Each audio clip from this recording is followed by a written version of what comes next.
بسم الله الرحمن الرحيم الحمد لله رب العالمين حمدا كثيرا طيبا مباركا فيه والصلاة والسلام على نبينا محمد وعلى آله وأصحابه ومن تبعهم بإحسان إلى يوم الدين. Okay, this is part 2 of the Muslim mental health crisis.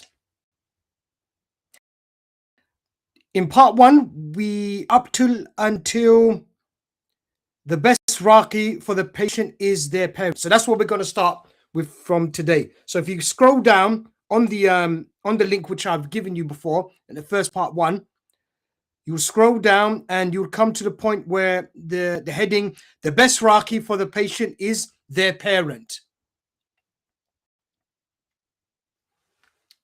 So I say here, I've written here, it says here, Ruqya is basically a dua.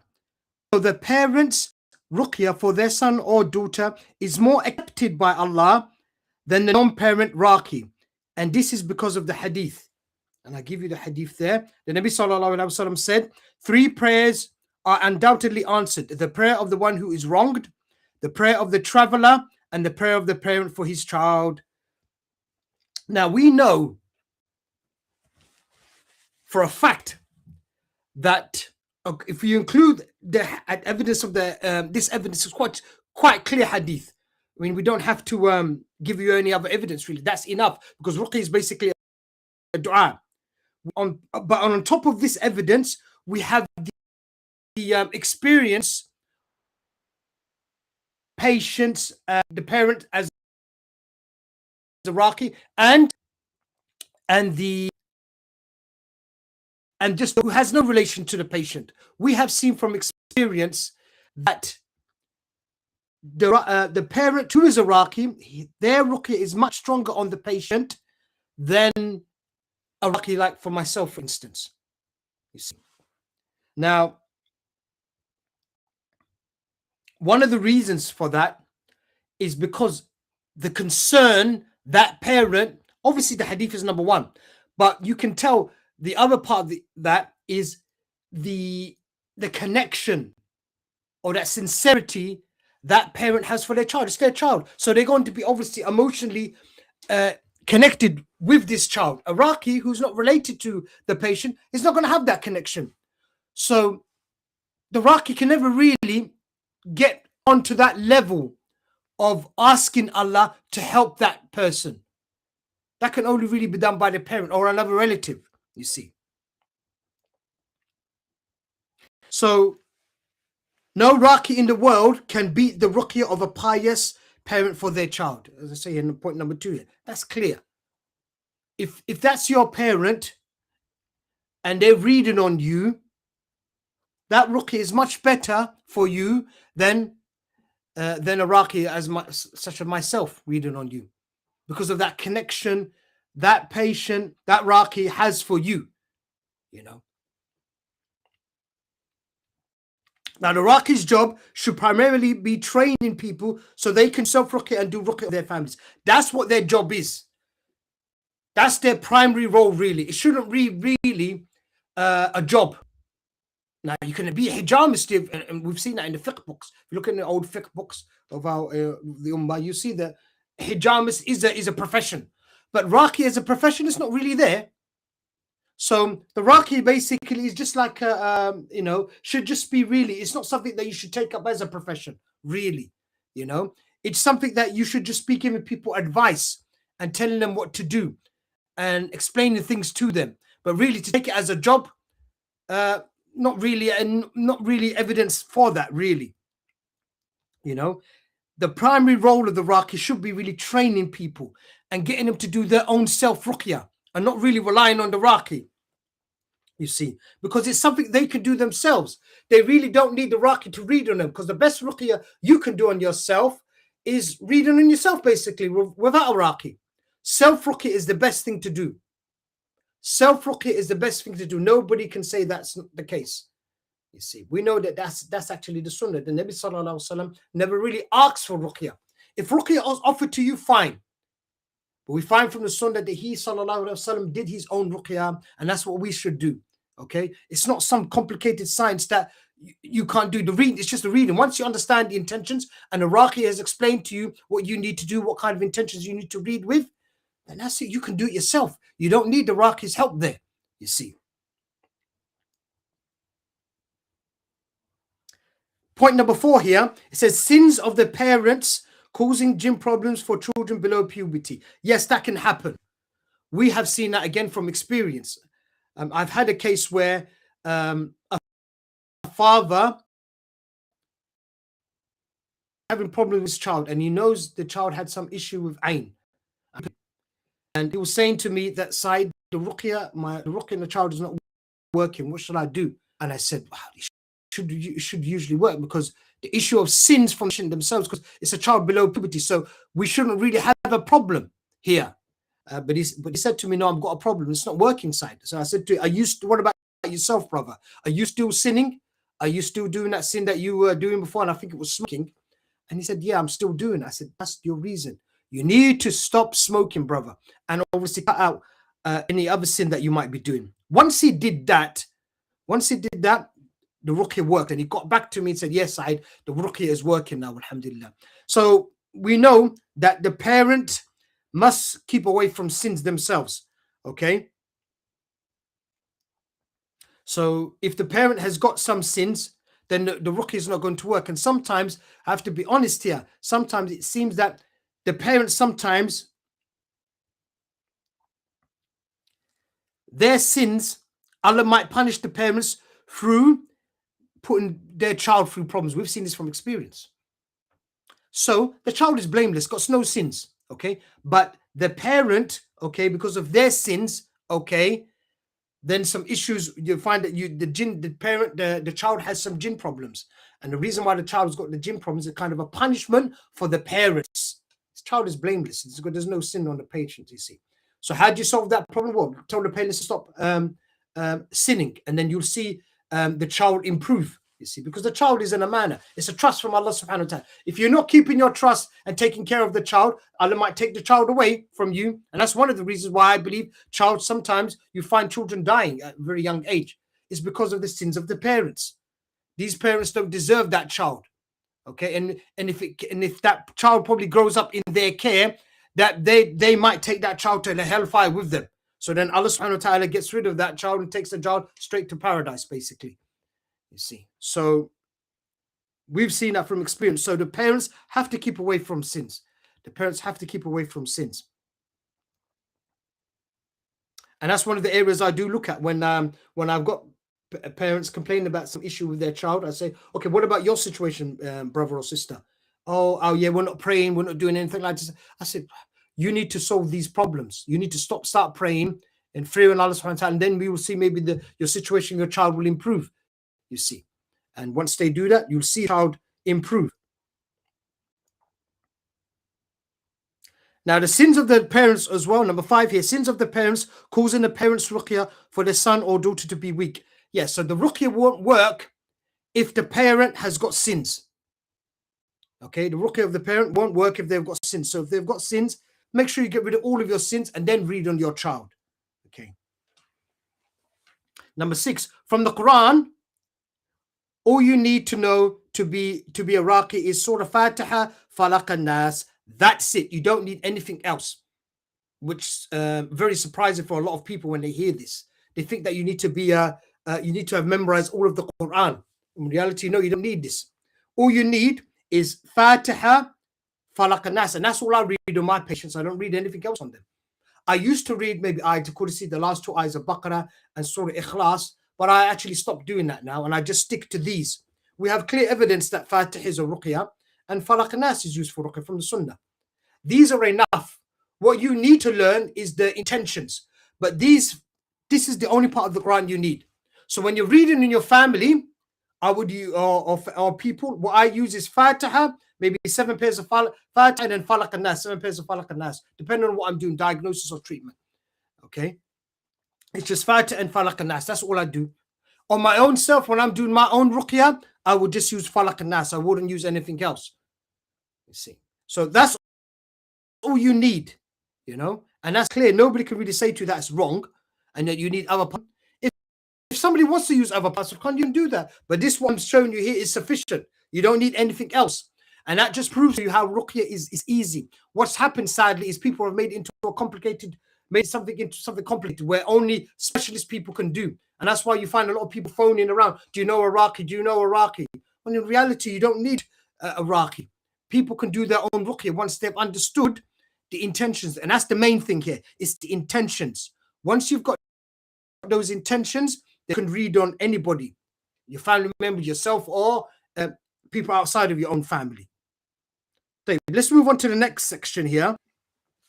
Temporary jinn ruqya treatment on a sinning patient. That's the next section here. This would be a temporary ruqya treatment on a sinning patient. I used to not recommend any ruqya treatment if the patient is clearly sinning, but because of this ruqya treatment worked on a jinn of a sinning patient, then I think we should try it in cases where the patient has been sectioned. Now, what I used to do previously, I would not recommend any ruqya whatsoever for a patient who's got sin, especially those patients who are sectioned. But after seeing what happened to one patient, we can try this out. It doesn't mean it's going to work, but it's worth a try. Okay, worth a try. So when the patient is being sectioned, he's taking those medications from the doctors that the patient needs to take while they're being sectioned and while they're in the hospital. Parents and other family relatives or even friends, they can read the ruqya, read this ruqya that we're going to talk about on the patient, and there will be some benefit. We hope that there will be some benefit for that patient, inshallah ta'ala. And this will be a temporary ruqya. It's not something that they will continue. It's just something while the patient is sectioned and while the patient is still in that state, of falling into sins. This is the ruqya that I would recommend that you do on them. I carry on here. It says the final and complete ruqya treatment would be administered after a thorough ruqya diagnosis, inshallah. So once that ruqya diagnosis has been done thoroughly, we know what the case or the situation of the patient is, then we could do a proper treatment. The final ruqya treatment would be taken from my advanced 7-stage plan. That's the final treatment that the patient will do, and that's another that's a talk in of itself. But the videos for that are on my YouTube channel. I won't be able to talk about this today, obviously. And the second last link at the end of this document introduces you to the advanced 7-stage. Bottom of this document, you'll find an introduction into the advanced 7-stage. But right now, we can't talk about that right now. But what I want to focus on is the temporary treatment. This temporary treatment that we're going to read on patients, okay, while they're in the hospital, okay. Number 2.2 says a sister used an intention from my direct ruqya attack article on a sinning father. Her father would do the ruqya treatment on himself, but it was ineffective because of his sins. So where I got this information from is that a sister who had a sinning father, he would do his own ruqya treatment, but it wouldn't really work on him. It was ineffective, really. Okay, so the sister read on her father and it had an effect on him. The ruqya actually worked, you see. And they know that he has jinn possession, and it had, alhamdulillah, actually worked. So I was quite surprised that that worked. So I thought, okay, so we'll try it on other sinning patients. This might help them while they're in the hospital, while they're in the process of getting rid of sins. While they're in that process, we can help them with this ruqya treatment to weaken the jinn inside them, basically. Point number 3 here. You should read this ruqya treatment with the intention below, while using 7 fatihas and 7 pairs of falaq and nas, and blowing on the patient. If you can place your hand on their head as you read, then that would be better, provided it is not haram to touch them. So if they're a close relative and you're allowed to touch them, then fine. If it's your son or daughter, then you can do that. Obviously, if it's somebody who you're not related to, then you shouldn't really be touching their head and touching them while you're doing the ruqya. But that's how you do the ruqya. You put your right hand on top of their head and you read the ruqya, 7 pairs of fatiha, and then blow on them, then 7 pairs of falaq and nas, and then blow on them. And you keep repeating that process, okay? As long as the patient is okay with it. Tell you to stop, and if they tell you to do that, then you stop the ruqya. Or it might be that you're in the hospital and you're doing that, and then the doctor say, okay, your visiting time is over now, can you leave? And that's maybe when you would stop. Okay.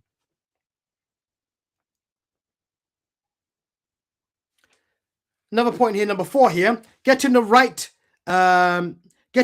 treatment intention is not easy. Okay, it's not easy. I have to be honest with you. It is not easy getting the right ruqya treatment. Here's a question for you. If Iblis possessed you, what ruqya treatment intention would you use against him? So this is a question for the audience. Okay. If Iblis had possessed you, so imagine Iblis, may Allah curse him, what would be the intention you would use to get him out of your body? Would it be, oh Allah kill Iblis? Would that be the one you would use? Or would it be, oh Allah hurt Iblis? Or Allah burn Iblis? Which one would it be? Or is it something other than them, which I've put there, basically? I'll give you a few seconds. Or several seconds, I should say.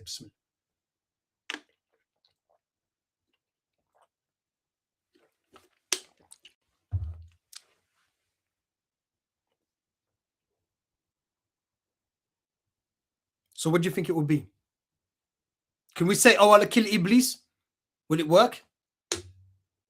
If he's inside you, because he does possess. Many people don't know these things, you see.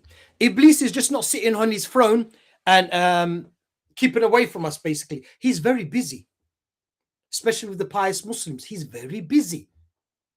You know, he is very busy. A lot of people really don't know that, but that's the reality. The reality is Iblis is very busy, you know. So if he does possess you, we know that he's a possessed patient. What would you do in this situation? Okay, as I had one patient contact me as I was on the train, and he asked me, Saeed, I know he's inside me right now. And he did the diagnosis on himself. Oh, well, show me if I've got Iblis inside me, according to your knowledge. And he got reactions. He knew he had the Iblis inside him. And he didn't know what to do. I can't get him out. What do I do? You know what? When I do sajda, he jumps out, Saeed. I see that he goes, because when I check myself, he's gone. But when I stand out, get out of sajda, then he comes back inside again and is attacking me. What do I do? So a bit of a dilemma. Obviously, he cannot read, oh, Allah kill me, because Iblis doesn't die. He's going to stay until the day of judgment. So that's not going to work. So what are you going to use? Oh, Allah hurt Iblis. There wasn't much effect. I think he used something like that. It didn't, not working properly. Okay. I think he even tried, oh, Allah burn Iblis, but burn him to what? What? That didn't work. So think, what would you do? You got Iblis inside you. What are you going to do? What are you going to do? Well, the correct one actually is none of these intentions here. What you've got to do, and that's what I told the patient, I said, okay, ask Allah to burn Iblis as much as necessary. Burn Iblis as much as necessary to get him out, basically. And once he did that, he said the jinn, he jumped out of my body side. So that's the intention. So it's not easy to get the correct intentions.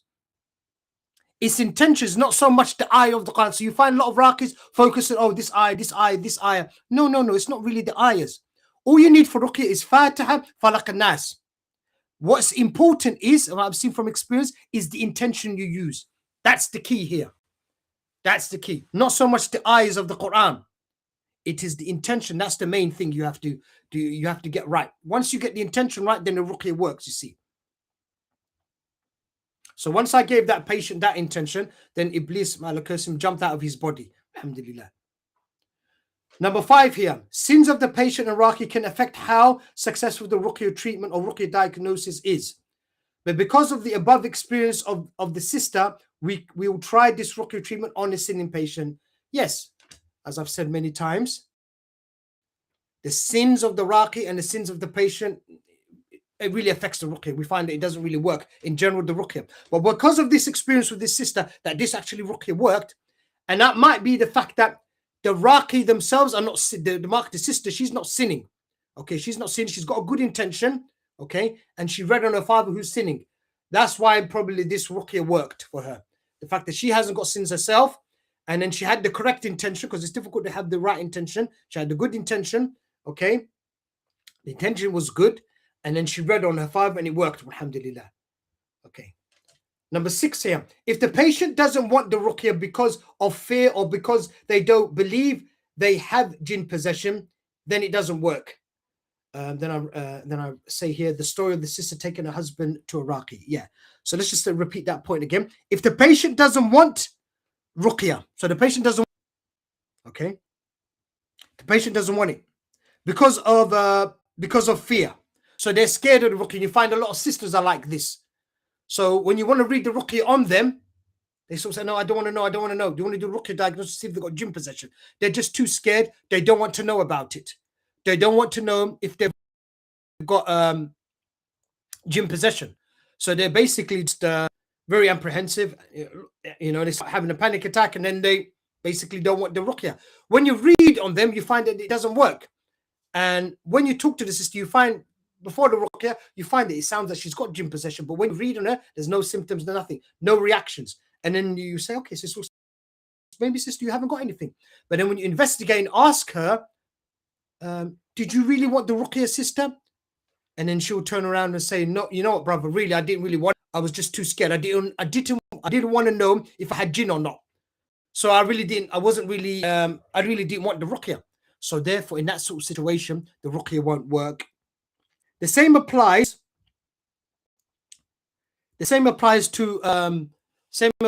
to men. Okay, in usually the cases, men, that they might not be scared of the jinn possession, but they themselves believe that they don't have any jinn possession. So when you read the ruqya on them, they get no reactions. When maybe previously they've told you that they've got all of these sort of jinn possession symptoms. You see, so when you read on them, no reactions. And then afterwards you have a discussion with them and said, brother, did you want the ruqya? And they will turn around and say to you, no, you know what, really, Saeed, I didn't really want the ruqya because I don't believe I've got anything. So in that sort of case, the ruqya is not going to work because the patient themselves, they don't want the ruqya. Okay, and I've got an example of here of a sister who took her husband to a Raaqi. So her sister, she took her husband to a Raaqi. When she would read on her husband, reactions. Okay, she would get reactions. But when she took her husband to the Raaqi, or his office or whatever it was, and then he got ruqya from the Raaqi, no reactions whatsoever, nothing. And then she was wondering, why did that happen? And I said, it's because she didn't understand the reason why that happened. She said, I said to her, you know what, ask your husband, ask him, did he want that ruqya from the Raaqi? And he didn't. And that was the reason. The reason why that ruqya didn't work, because the husband himself didn't want the ruqya from the Raaqi. If your case is like that, then it's not going to work. So if you yourself don't want the ruqya because you're scared or worried, you have fear of finding out you've got jinn possession, or you've got you yourself just don't want the ruqya because you don't think you've got anything, no issues, then the ruqya doesn't work. Because remember, ruqya at the end of the day is a dua to Allah for help. If you don't want the help of Allah, then Allah's not going to help you because you yourself don't want the help of Allah, basically. Point number 7 here. Ruqya is not like taking antibiotics. Antibiotics work for sinning and non-sinning patients. But ruqya generally only works for the patient who is not sinning. That's the case. And we know this from experience that the antibiotics work for everybody. But ruqya is not like that. Ruqya is not like that. Okay, if you've got sins, it doesn't work. You see? Sadly, many people think the ruqya, and they've still got this understanding, the ruqya should be like the antibiotics. Well, it's not. We've seen this from experience. Okay, so if you've got sins, it doesn't work. Okay, so here's the intention. If you scroll down here, you can see that there's the intention. So you'll basically have this in your heart. Okay, you can have a read of that. That's the intention. It's a long intention, but we have to get the intention right. Like I said to you with regards to Iblis, you have to get the intention right for Iblis. If you don't get it right, it's not going to work. That's the point here. If you don't get the intention right for Iblis, then it doesn't work. Likewise here, if you don't, this intention seems to have some effect on those jinn, even if in the sinning patient. So that's why the intention is there. So you have this intention in your heart, and then you read Surah Fatiha, put your right hand on top of the patient's head, read Fatiha 7 times, blow on them. Then read 7 pairs of Falaq and Nas. So you read Falaq, Nas, Falaq, Nas, Falaq, Nas, like that, 7 pairs of that, and then blow on them as well. And then you go back to doing Fatiha. 7 times, then blowing them. Okay? You could do like that, you see, and then do 7 pairs of falak and nas, then blowing them, and you keep doing that until the patient says he's had enough, or I think the patient's had enough, basically. You obviously have to correct the intention. It's a 0.4 here. Actually, it should not be 0.4. It should be 0.8 actually, but it's a mistake here on my end. That intention has to be corrected. So if you look at the intention, it says correct the above intention for your own cases. So you have to basically remove basically my son, daughter, brother, sister, whatever which one is appropriate for you. Then you basically remove that and add that to the intention, inshallah ta'ala. You see, and just obviously, so to correct that part of the intention. I think that's the only part you probably have to change. Maybe there is another part here. So there's 2 places. Wherever you see the son, daughter, that, then change that and make it fit your own circumstance, basically. Okay, I hope that point is clear. Right, let's move on to the 0.5 here, which should be actually 0.9. It should be 0.9 here. The ruqya treatment can also be done by sinning brothers and sisters who are having trouble dealing with speaking jinn or jinn that are causing them to do sins like smoking, watching porn, and masturbating, sadly. Okay, so this treatment themselves, they can do it themselves. Okay, they can do that treatment themselves. Okay, and I've got the intentions. We'll look at that intention below later on, but they can do it themselves. So we've got patients who are sinning and they've got sins and they just can't get out of that rut. They can't get out of that cycle of sinning and falling, making tawbah, but keep falling into sins again. Okay, patients might find that this ruqya treatment might weaken that jinn in them, which is causing that problem. Okay, the treatment might help them out. So they, inshallah ta'ala, because of this taking drugs, smoking, watching porn, and actually sadly masturbating like that, getting out of that, what might help them, and I know those best, is this. So it's worth them trying this. Now, previously, I wouldn't advise such brothers and sisters to be doing any ruqya treatment on themselves, because I would say to them, you're sinning. Ruqya is not going to really work. So make sincere tawbah and stop sinning, and then do your ruqya treatment. Well, what I would say to them now is have a go with this. I mean, you're not doing anything haram by trying to do some ruqya on yourself, So try to do some ruqya on yourself and have a go. Let's see if this works for you. You see, this ruqya might actually work for you. So have a go, inshallah ta'ala. So make tawbah, make the sincere tawbah, and then read the ruqya on yourselves. Okay. Now, if you scroll down from there, you can see where that intention is. So you can scroll down, you can see there, temporary jinn ruqya treatment for individuals who are sinning. That's the intention, basically, there. That's the intention that the patient needs to use. And I don't think they have to actually make any corrections to that, because it's already written all right in the correct form for the individual, basically. Yeah. So that's the intention. They just have that in their heart and they read Surah Falaq and Nas. So if you are one of those patients who is having a problem with watching porn or taking drugs or smoking, and you don't know how to get out of that situation because the jinn is basically giving you a lot of waswas to do those sins, make sincere tawbah to Allah. You have to obviously make a sincere tawbah to Allah, and then try this ruqya treatment. Have this intention in your heart, and then read Surah Falaq and Nas on yourself as much as you can with this intention. And I pray, inshallah ta'ala, hopefully this will actually kill the jinn, or actually paralyze it, or weaken the jinn at least. And so that the waswas is less, and then you'll be able to, inshallah ta'ala, stop those sins. Because obviously it's the jinn inside you which is calling you to do those sins, or tempting you to do those sins. Now I've got another point here below number 5, which should be actually number 9. Sadly, even sisters have fallen into this sin of addiction and masturbation. Yeah, that's one of porn addiction and masturbation. Yeah, that's a sad fact that even poor sisters have fallen.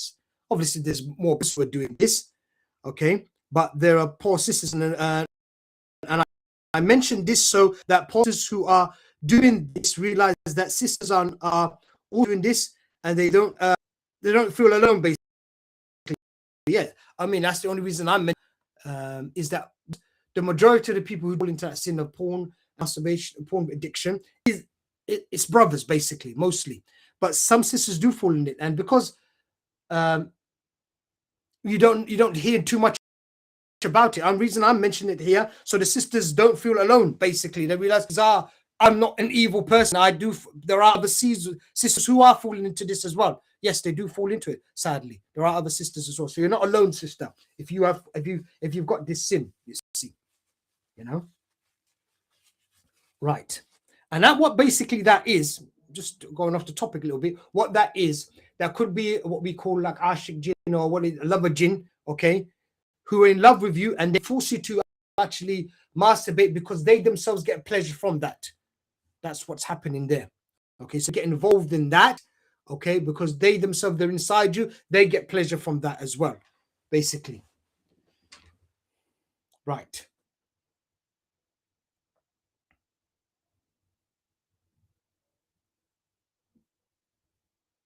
Yeah, some sisters, they can't talk about this porn addiction and masturbation to other sisters because it's taboo, because some sisters will look down at them, and that's a fact. Sadly, some sisters can't talk to other sisters about this and the problem they have with this, because like I said, it's mostly brothers who do this. It's kind of a taboo. So sisters, they don't want to mention this to other sisters, this problem they've got, and they're worried about this, you see, so they don't talk about it. So they're on their own, basically, and they've got nobody else to turn to, nobody to talk to. And if they're worried, if they talk, that the people will look at them sort of in a condescending manner, and not going to really help them really in that situation. You see, might even look, they might even say something to them and say, "How can you do this? What kind of a Muslim are you?"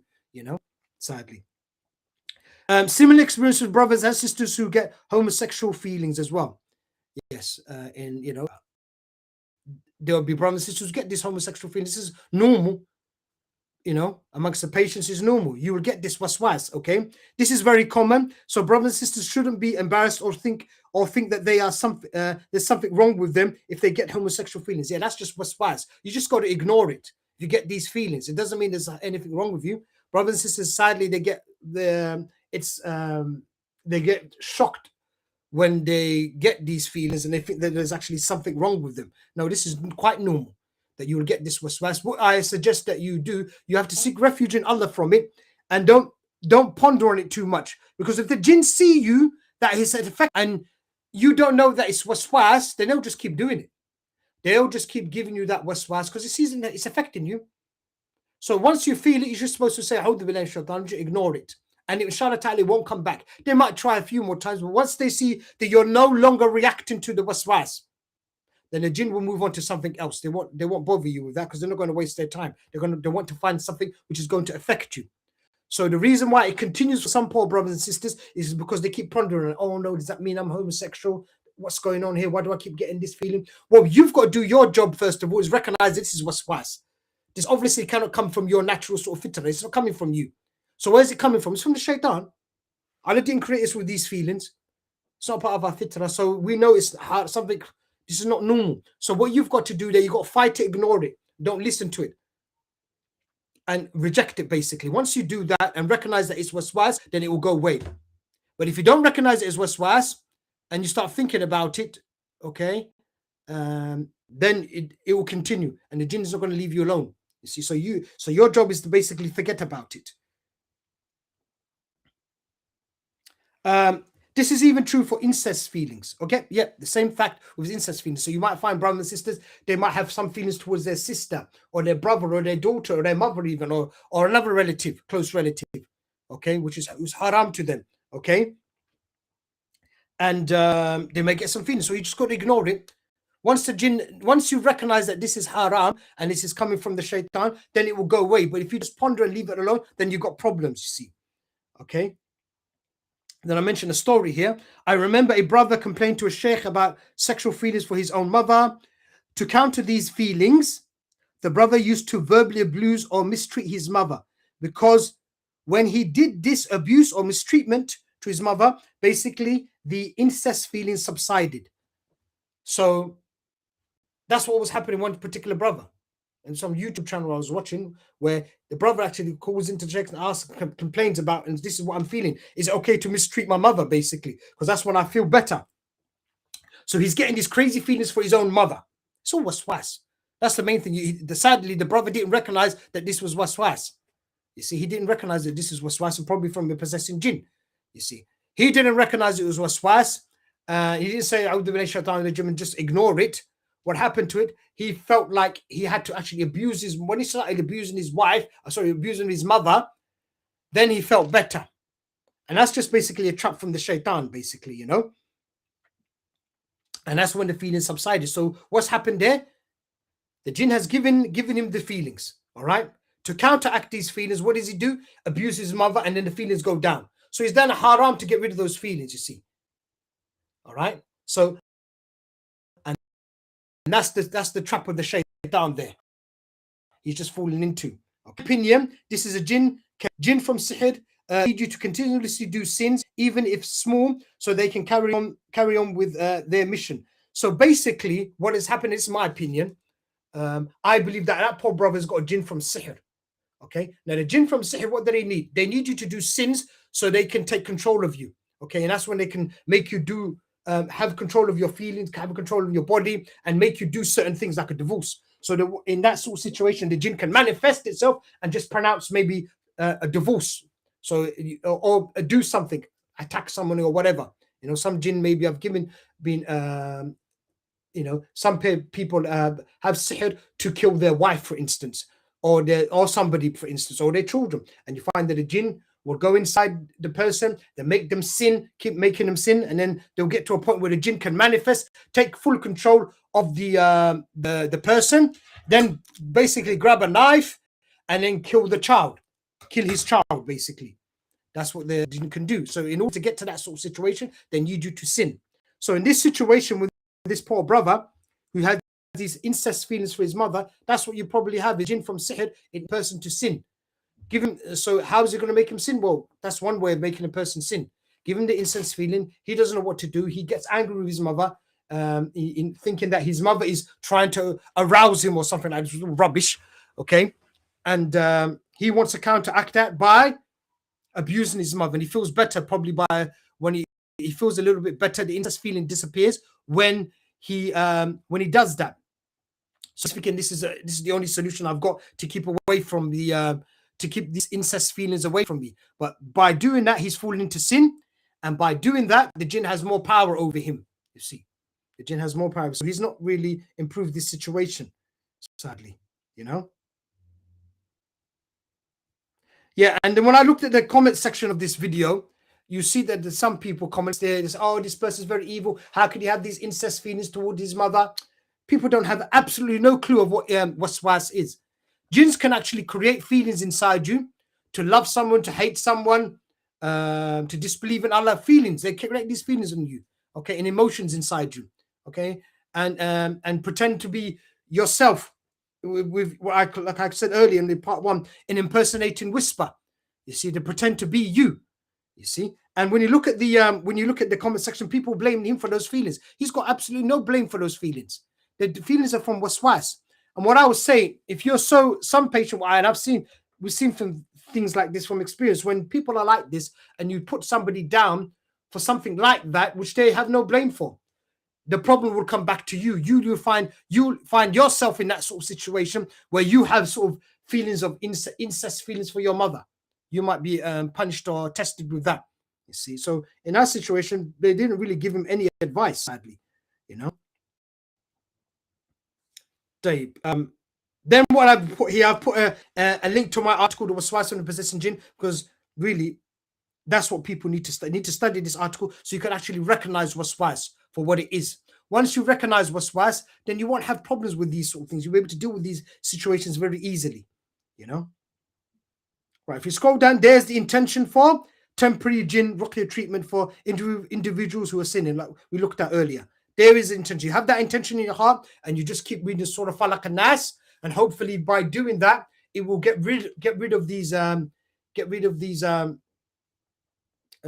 issue with jinn trying to make you fall into sins with taking drugs, watching porn, even having these incest feelings for your mother or whatever. All of that evil will stop, inshallah ta'ala. So you get out of, hopefully the ruqya will weaken the jinn so it can't influence you and make you do those sins of porn and smoking. Let's move on to non-ruqya treatments.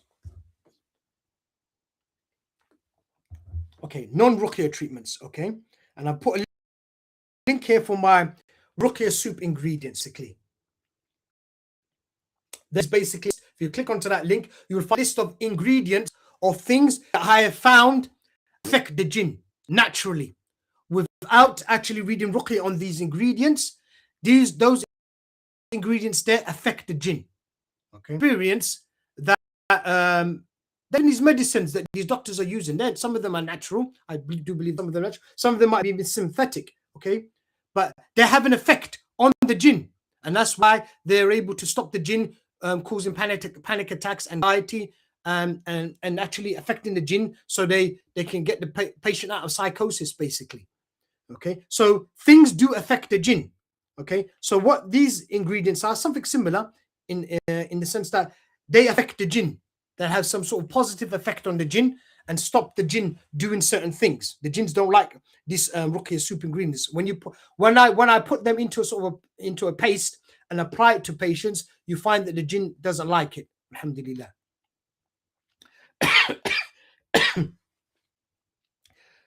We know from experience. I'm reading from the document again. We know from experiments that these ingredients affect the jinn. These experiments were done on a pious, non-sinning patients. We can't do these experiments on sinning patients because the results will be unreliable. Yes, and that's what you can't do such experiments to see if the patient is going to be affected. For instance, like if having an ingredient, and I told the patient, okay, and how we would do the experiment was put them. We know the patient is possessed, has got control, meaning they don't fall into sins. And what we would do, we would put that food item in their mouth and wait, and we'll see the patient reacting around, moving. We know that is an effect from the jinn. You see, with sinning patients, you can't do that because the jinn has power over them. So the jinn will just start moving, reacting anyway. So even sometimes with the voice, if I shout out the jinn, you find that the patient is shaking and moving around. You see. So you can't with sinning patients, you can't do such experiments because the results are unreliable. That's why you find that sometimes I've tried out certain things that some so-called Raaqis have used against patients, and I find that they're not very effective. Like I think one Raaqi used some particular herb. I used it on some patients and getting much effect, because what I believe that Raaqi used it against a patient who was sinning. And the results are unreliable because the jinn will just confuse you and start reacting to it, and then you think that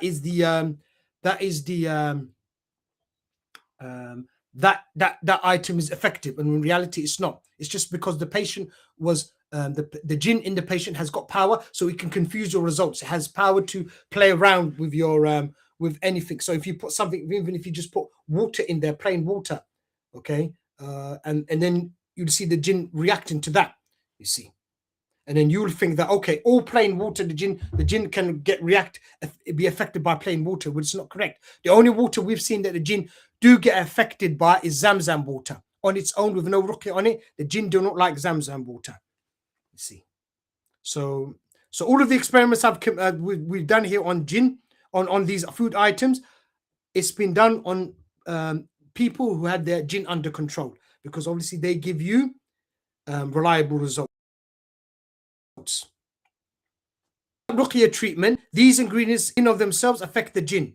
Add above temporary jinn ruqya treatment on them, and also use the intention below, the effects are increased even further. So if these items, you've got them basically, and then you read the temporary ruqya treatment for jinn on them, okay, and also you use the intentions below, which I'm going to go through, we believe that this ruqya, that item would be very effective against the jinn, inshallah ta'ala. See. Right, let's move on. Read the above temporary temporary jinn ruqya treatment on the ruqya soup ingredients. So those ruqya soup ingredients that you've identified that you want to use, then you read on those ingredients that intention which we looked at, that temporary ruqya treatment for jinn. You read those intentions onto those food items. Okay, we are basically using the experience that medicines work on sinning patients. Yes, that's why we come up with this sort of treatment. We're using these ruqya soup ingredients. We know, like I said earlier, that the medicines that doctors are using, they're working on sin in patients. So some of those things are synthetic. Some of those in the medications they use is natural, I believe. So why can't we use that same principle and basically use some of these Ruqya soup ingredients on sin in patients? They should work as well, inshallah ta'ala. You see.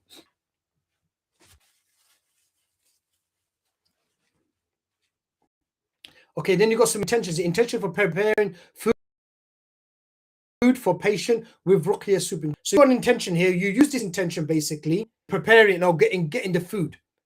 Okay, so you have this intention when you go buying the treatment. Okay, so you go, I am buying this food item, whatever. So when you're going out there to buy the food items, also you've got an intention in your heart to getting these things. I believe that when you combine all of these intentions into the item, okay, then it'll be more effective, inshallah ta'ala, on the patient. So you go out there, buy a particular food item, okay, and you just have to, and then you're making this. So you have this intention in your heart. So while you're going to buy those food items, habita soda, olive oil, whatever, for instance, and then while you're mixing them up, making them, okay, and while you're actually giving the food to the patient as well, actually offering the food or what that food or the water you've done, you give it to the patient, okay, having that having this intention in your heart, this should, inshallah ta'ala, affect the patient and make even the ruqya more effective, inshallah ta'ala.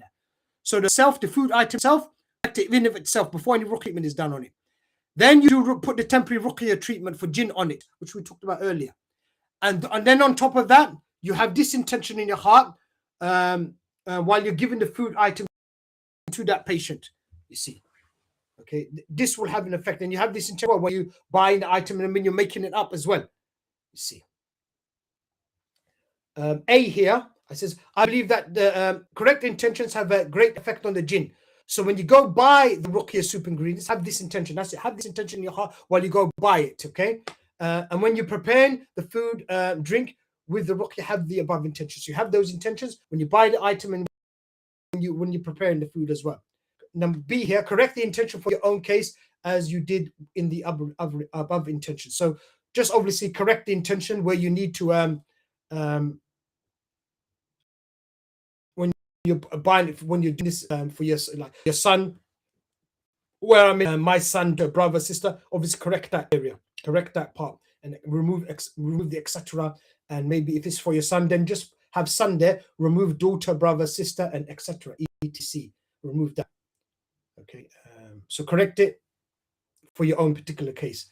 Number 3 here, intentions for the patient eating or drinking food or drink with ruqya soup ingredients, especially zamzam water, honey, black seeds, virgin olive oil, and camel's milk. So here's the intention for that. Okay, so I strongly recommend that you give the patient on a regular basis zamzam water, honey, preferably Yemeni seeded honey, black seeds, virgin olive oil, camel's milk. If you can give all 5, then brilliant. But if you can only give one, or the patient only accepts one, then that's fine. So if you can only just give one of them, fine. What can you do? I mean, that's the patient can only wants to accept one. But if you can give all 5, brilliant. Okay. Make sure you read the above temporary ruqya treatment on these food items. So read on the zamzam water, the honey, the black seeds, the virgin olive oil, and the camel's milk, and try to give them to the patient. Okay. And make sure the patient eats and drinks the food and drink with the intention below, as i.e. has the intention in their heart when he or he does the action of eating and drinking. So there's the intention there. So they have that intention as they're eating and drinking. Try to get them to have that intention. You see, you just, all you do, it's not a complicated thing. You just say, look, that's your intention. Just make this intention. You haven't let them read it, but reading it is not making the intention. It's just reading it. Once they've read it, it's, oh, that's your intention. Okay, I understand. That's my intention. Then they have the intention in their heart. That reading is not the intention. That reading itself is not making the intention. Making the intention is something that just happens in the heart. Okay, we don't read to make the intention in the heart.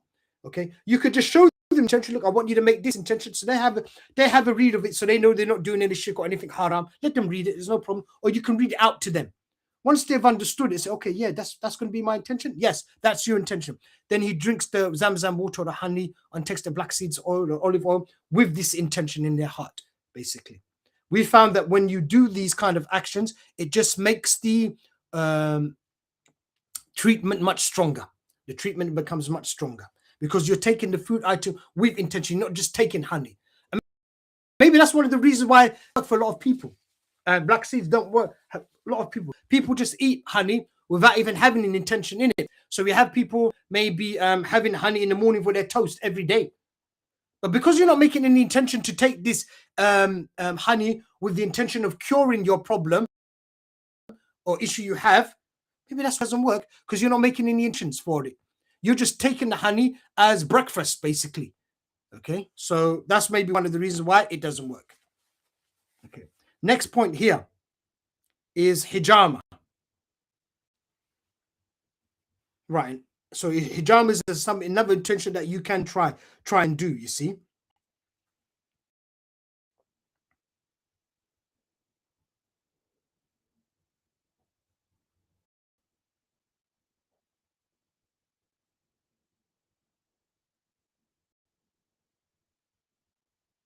So I'll just give you another story here. Hijama with intentions, basically. That's what we're talking about. He's not just doing hijama. Sadly, many people, they do hijama and they're not really thinking about the intentions when they do the hijama. Why are you doing the hijama for? They're just doing hijama. They're not really thinking about what they're doing hijama for. Now, I remember when I was teaching one of my students about some ruqya intention, or some point in ruqya I was teaching them about, and my daughter was at the table as well. And she asked me when she was young, she's only 5, or maybe she's only 7, 8 years old.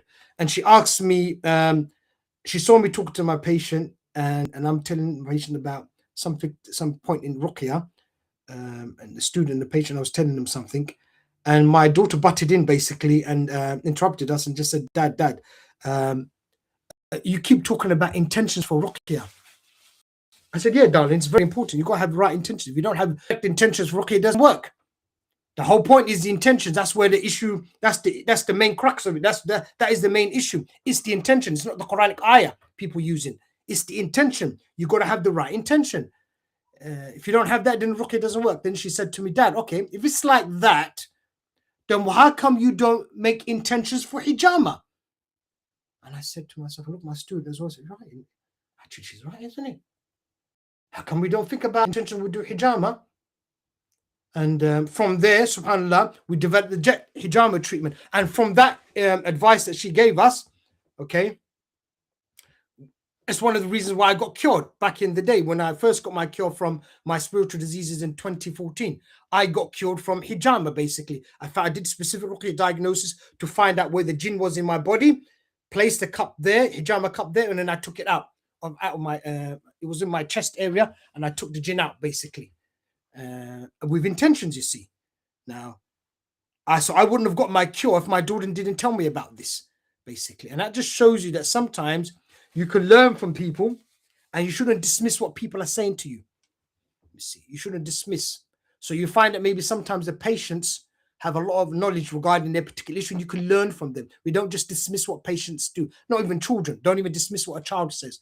Sometimes Allah will test you with that. You see, we shouldn't think that we know everything. You can learn a lot, and from that, basically, me listening to my child, I learned from that, and then we developed the jet process from that, and from there I got my cure, my first cure I got. You see, and from my spiritual diseases. Now, when my daughter said that to us, my student, who was actually a hijamist, he went off. So my students, because I've got the point here. My students started implementing my daughter's advice on an elderly patient who was present. Yeah. So what happened was that day, or maybe the next day, we got a phone call from somewhere. Remember, my patient, my student, my student was is a hijab practice hijamist anyway. He was doing as, and we got money through that. Call from an elderly woman. She's causing chaos and havoc in the house. We didn't know what to do. Please help us. We can't control her. In that sort of situation, what I would have said, what I would say now is that patient needs to go to the hospital, and you need to get those drugs and that, and we need to try that treatment out. Basically, that's what I would advise now. But you can also try the hijama methodology if you got somebody who's got it. But if it's not how to do hijama, and people can't do the hijama on the patient, the best thing to do in that situation, don't keep these patients at home, send them to the hospital, basically.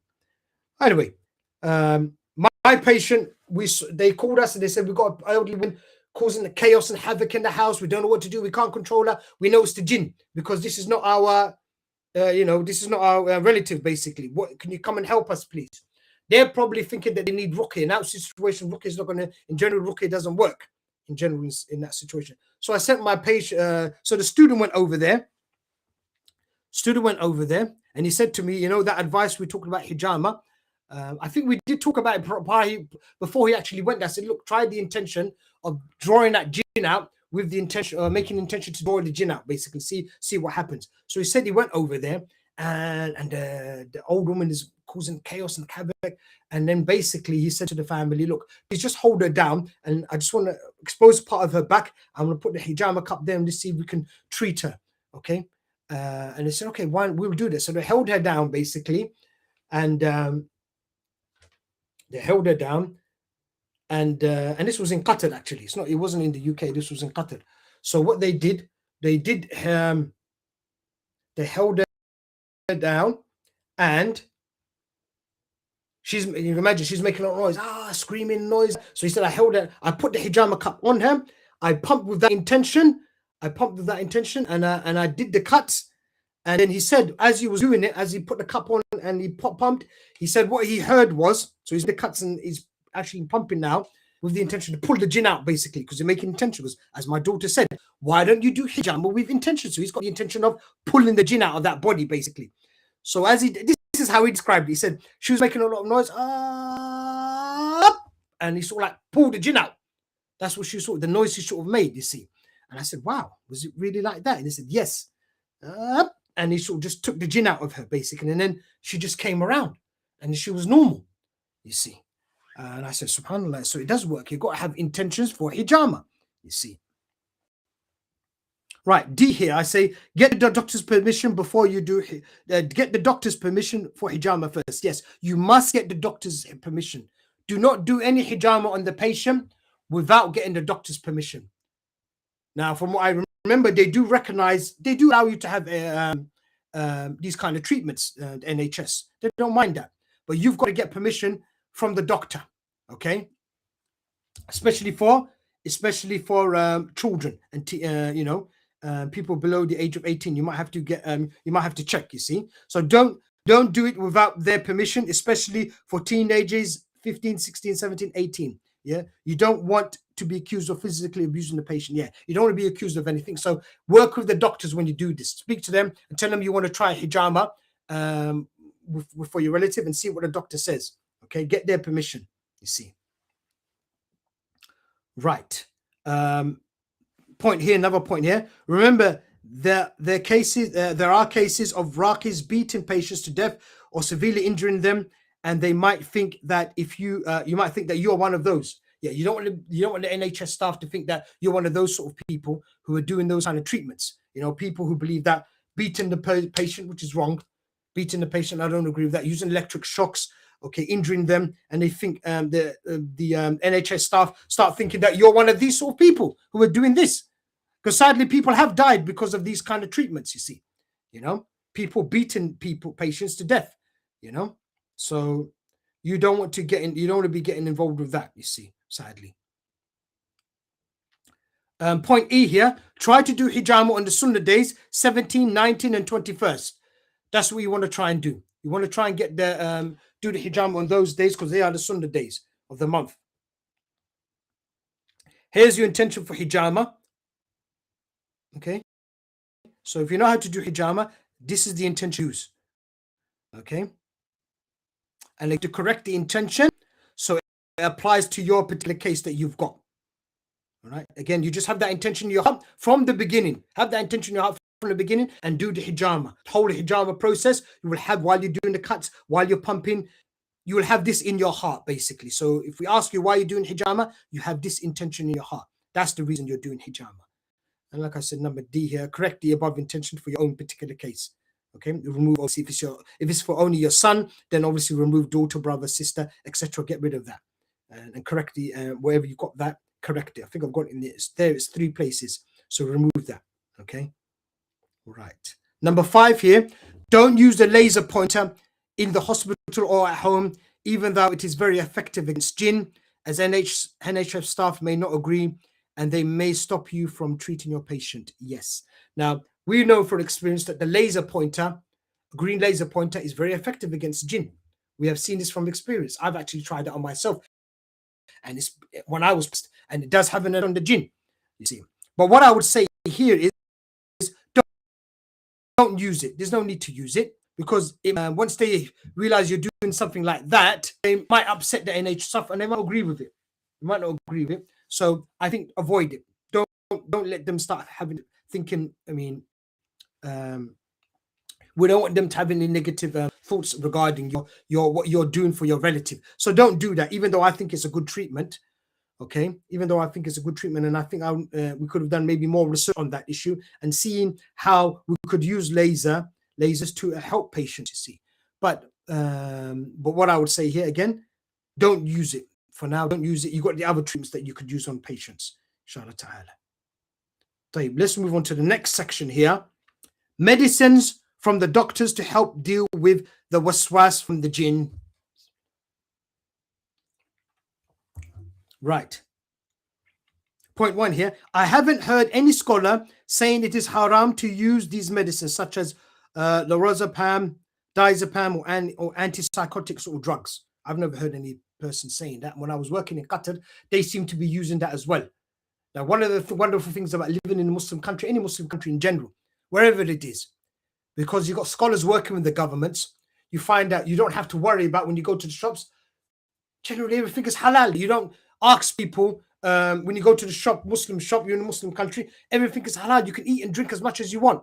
Go to the restaurants, you don't have to ask, is this halal food here? No, it's okay. Likewise with the hospitals. In general, everything is halal in the hospitals. The treatments they use is halal. So when I was there in Qatar, I worked with a consultant Muslim. I'm reading from the text here from the document. I work with a consultant Muslim psychiatrist in Qatar, and I never heard him say that haram. So in general, the medicines they use in these mental health departments or hospitals are permissible, just like other medicines in other hospital departments. That's what it is. That's the general idea I got from that Muslim consultant psychiatrist who I worked with. It seems that the medicines that they're using in the NHS is halal. I'm not seeing anybody saying anything that they're using anything haram. So in general, you can use those medications, and there's no need to worry about that. You see. So my advice would be, don't stop giving the patient their medication. So don't stop that medication. Let the doctors deal with that. Okay. You might not be able to understand what the issue is. Just let the doctors deal with that situation. Because what I've seen from my experience, those medicines are they're very good, and they do definitely help. Especially when you do cases where the jinn has manifested, is causing chaos and havoc. And you can see that it's not basically the patient who's speaking to you, it is the jinn. Okay. What we found that when they give them those medications, antipsychotic drugs and other drugs, it allows them to eat properly, it allows them to get back their appetite, allows them to sleep, and have some sort of basic communication with you. Previously, you couldn't talk to them because it was the jinn there who's speaking to you, and it's not your relative. But once they've given them those drugs, it improved the patient's health improves. Number 4, the doctors will reduce the medication once they see the mental state of the patient improves. Yes, once the patient situation is improved, they themselves, the doctors, you don't have to tell them. They will reduce the medication. I've seen this from experience. They will reduce it. You don't have to worry about that. Number 5 here, ignore the patient's general complaints about the medication. From experience, this is sometimes waswas and possessing jinn. Okay. Yes. So don't, patients, I don't want to take these drugs anymore. They're making me feel sick. I don't feel right with them. Generally, what we've seen, this is waswas and possessing jinn. Let the patient carry on with them. These medications are not dangerous. they're helping the patient. The jinn, what they're getting there is waswas from the possessing jinn. It doesn't want the patient to continue taking this medication. It wants them to stop. It wants them to stop. So what we've got to do here, we've got to try to calm the patient down and explain to them, no, the medication is good. Once you get better, the doctors will reduce it. Okay? The doctors will reduce it. So don't tell them to don't agree with them and say to them, yeah, don't worry, you know what, we'll stop this medication, we're going to take you out of the hospital. No, let them stay in the hospital and let them carry on taking that medication. Okay? The possessing jinn have lost some control of the patient because of the medication, and that's what's happening. So the possessing jinn have lost some control. They can't take control of the patient as they wanted to, and the medication is causing that issue. So that's why they want the patient to stop the medication. So you've got to tell the patient, no, please carry on. Please carry on taking the medication. And try to remind them of certain things. So you might remind them maybe of the panic attacks. How are the panic attacks better? They might tell you, and it does happen. You tell them, yeah, you know what, yeah, anxiety is much better now. What do you think about your panic attacks? Oh, they're much better as well. Yeah, because of some of the medication that they're giving the patient. So you remind them, say, look, it's worked there, hasn't it? So what the doctors have given you has helped you with your anxiety and your panic attacks. So, and your sleep, right? Yes, my sleep has improved as well. So I said, carry on taking it. Carry on taking it. When you get better, inshallah ta'ala, doctors will reduce your medication, may even stop some of them. Okay. Number 6, if the patient complains about being constipated because of them, then speak to the doctor as they might prescribe a laxative. Yeah, some of the patients, what I've noticed that they complain constipated. They complain about being constipated. So what you do there, you can talk to the doctor. They might be able to reduce because there are some sort of side effects, and they do give. I remember there's one particular medication they give patients to reduce the side effects of the main medication. Okay, and one of the side effects I think was being constipated. So you can ask the doctor to help you in get rid of some of these side effects. Okay. And they might be able to even prescribe maybe a laxative to get rid of the constipation, basically.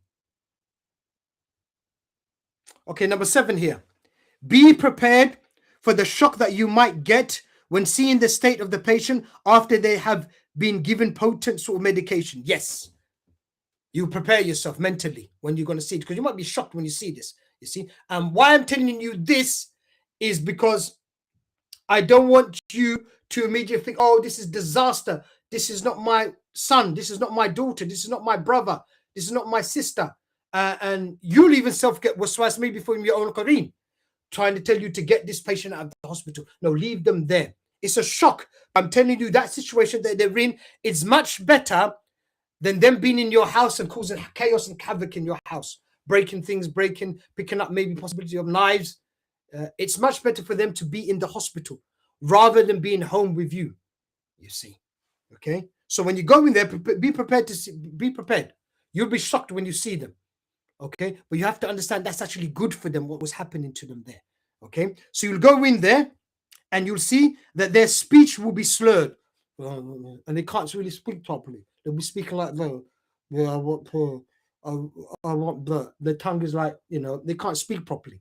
But you can understand what they're saying, but it's a bit slurred, the speech, okay? Will be drooling out of their mouth like a baby. Yes, that will be happening. They'll have to use tissues, and you'll use tissues to actually wipe the saliva as well, okay? And they won't even notice that saliva is coming in their mouth the way it is, basically. And they will look dazed and confused. They will look dazed and confused when you see them. They look dazed and confused, okay? Might not recognize you immediately. So when you get in there, they might not immediately recognize you. Afterwards, they'll recognize you, but not immediately. It takes them a few seconds to understand it's you.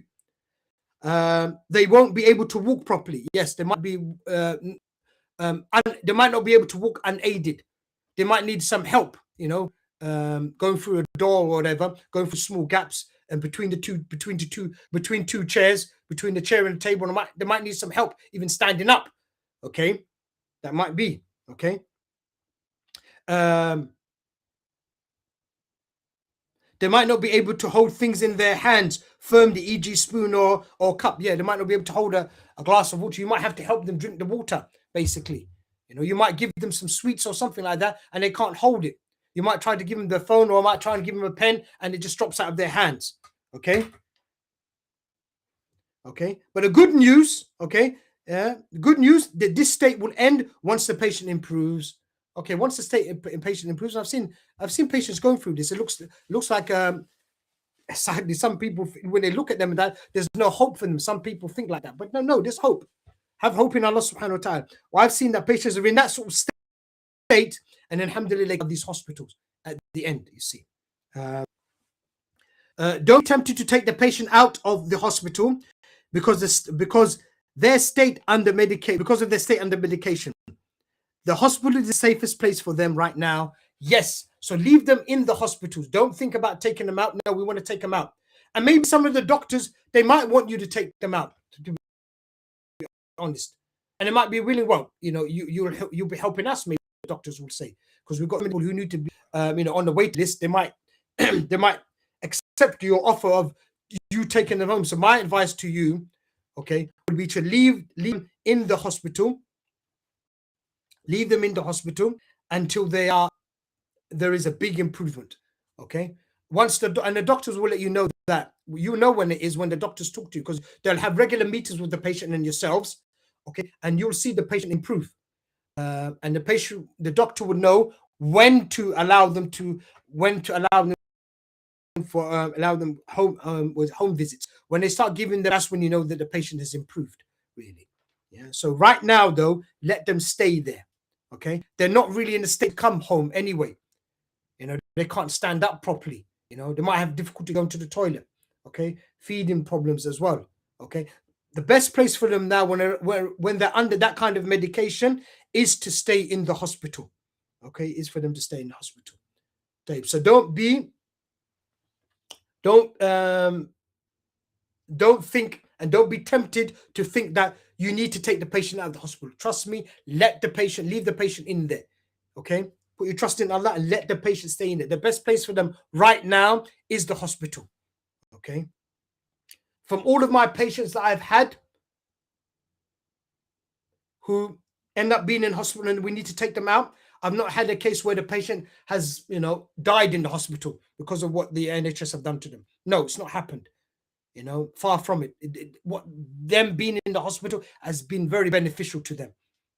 You see, so please keep the patients in there. I've not seen any negative effect of keeping a patient inside the hospital. You see, I've seen some negative effects of patients being released earlier than they should be. You see, so my advice would be keep the patient in the hospital as much as you can.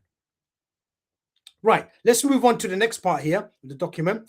Interacting with medical staff, NHS medical staff. Right. In general, I say in number one, in general, all medical staff were very helpful and very accommodating with regards to Islamic practices. Yes, that's what we have found. So they're very accommodating, they're very accepting. You find there are Muslims who are in the NHS there. You find there are a lot of Muslims there. So you find that they don't really mind people praying, wearing hijab, eating halal food. They don't have any issues with these things, even shaking hands. They don't mind the fact that you're not willing to shake their hands. They're not offended by these things. You see, they're not offended by any of these things in general. Okay, so the NHS, they're quite accommodating regarding the Islamic practice, so they won't have any problem of the patient needing to make wudu or praying in there. You see, praying praying inside the mental health hospital. Okay, so they don't mind patient having a prayer mat. You see, some hospitals actually have a facility there, and they do allow patients to go out and pray Jummah and then come back to the mental health department. They have that. Now, regards to making wudu, which I haven't mentioned here, but I'll mention here right now. If you find that the patient is very difficult for them to do wudu, they're just difficult to lift their foot up, make the wudu, put their foot in the sink and wash their feet, and that, because you're going to find when they're heavily medicated, it's difficult for them to do certain actions. Okay, depending on how bad that is, you find that when you speak to the patient, they find it very extremely difficult, and they sometimes can't even do the wudu. Okay, so they don't know what to do. You find that they try to do the wudu and they couldn't do it. Okay, because they're so ill and the medication has affected them so much. Then what you do, get them a stone. Find some stone for them and make them do tayammum with that.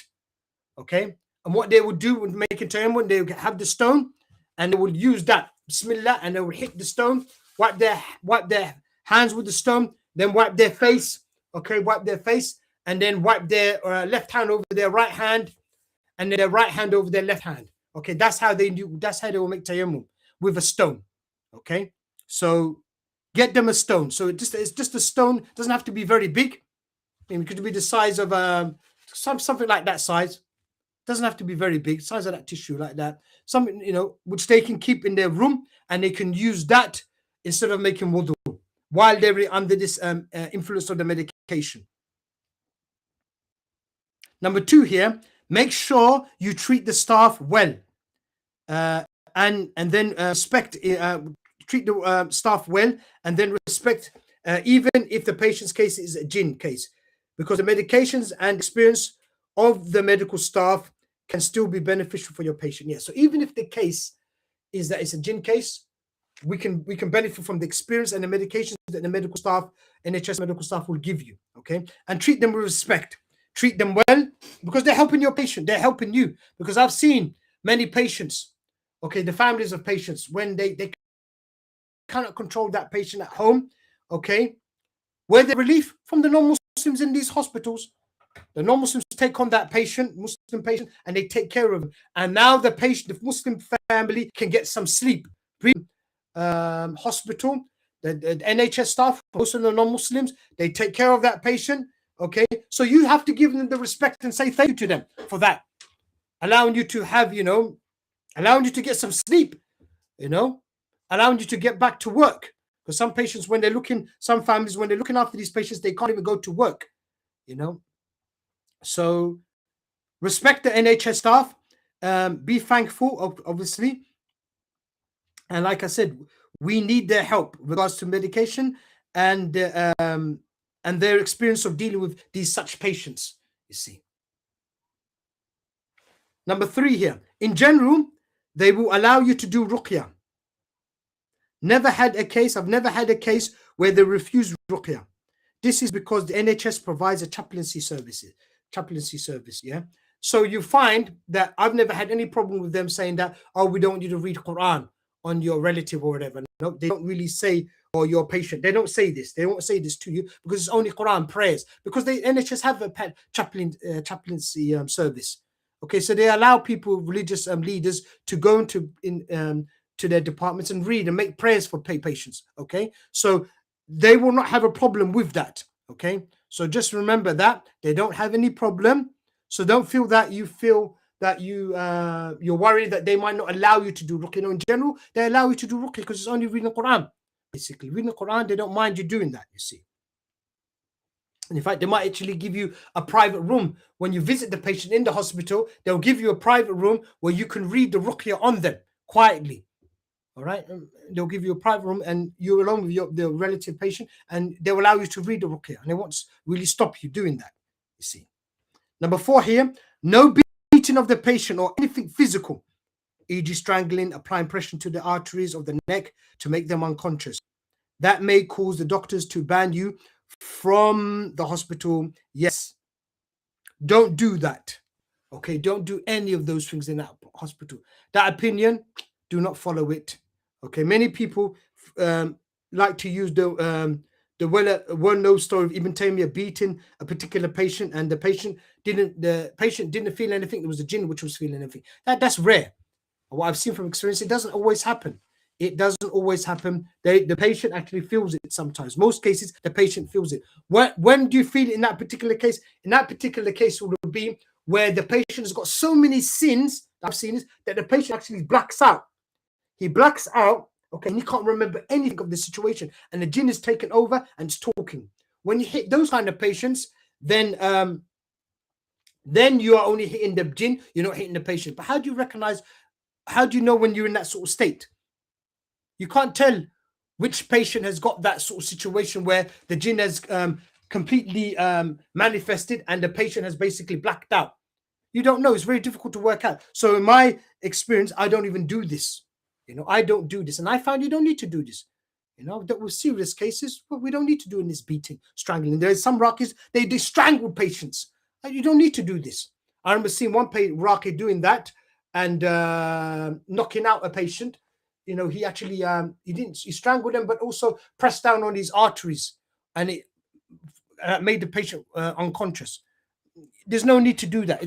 If the doctors see you doing these things, okay, they will ban you maybe from the hospital. You see, they might ban you. You don't know what that problem is. Is it going to cause a problem in a stroke, heart attack? I don't know what that can cause. You see, in stopping the blood flow to the brain. Avoid things like this. Avoid strangling as well. Strangling as well. Avoid. If they see you doing these things, they might ban you from the hospital. So avoid this. Okay. Other countries might allow this. Okay, this is okay. If those Raaqis want to carry on doing those things, well, I've seen there's no need to do any of these things. You see, I believe that when you doing things like this, that shows you that you've not developed enough ruqya techniques, other different things, and you've gone on to something like this. You see, there's no need to do these things. You could use hijama, you can other techniques. You see, there's no need to strangle patients. There's no need to apply this sort of pressure. There's no need to touch the pressure on the arteries of the patient to basically make them unconscious. You see, if the doctors, like I said, the doctors see you doing any of these things, they're going to ban you. Other countries may allow this. Other countries may allow this. In my opinion, now I'm not saying any of this stuff is haram, but we don't need to do this stuff, these kind of treatments. Maybe these treatments are for other countries, they can do this. But in the UK, you can't do these things.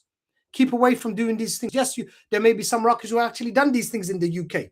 I've heard of Raaqis doing this in the UK, but don't do this. Even like with electric shock treatments, they might be doing these things, but keep away from this. Really, keep well away from these sort of things. This is not accepted in this country, in the UK. And other probably in the US, Australia, and European countries. They're not going to accept this kind of treatments, okay? Don't use the well-known story of Ibn Taymiyyah as evidence to beat a patient. This is not for all cases, like I just explained that to you. It's not for all cases.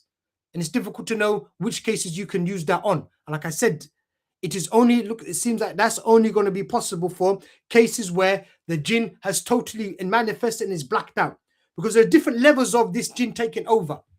And like I've said previously here, even the first video, the reason why the jinn has manifested is because of the sins of the patient. That's why.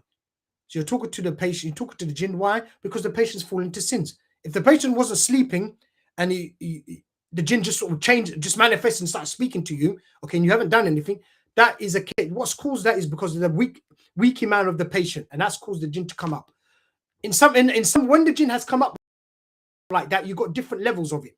You got a level where the patient sort of steps back, and they'll say this to you. No, came up, Saeed, and I sort of stepped back. I can hear you and talk. I can hear you speaking in that, but I couldn't do anything, and I was just watching you like a film. That's what they will say to you. Another situation would be where the jinn will manifest, and then the patient completely knocks out, and it's black. And then when they come back, they say, "Well, what happened? I didn't know what happened there. You see, something happened. I just totally lost.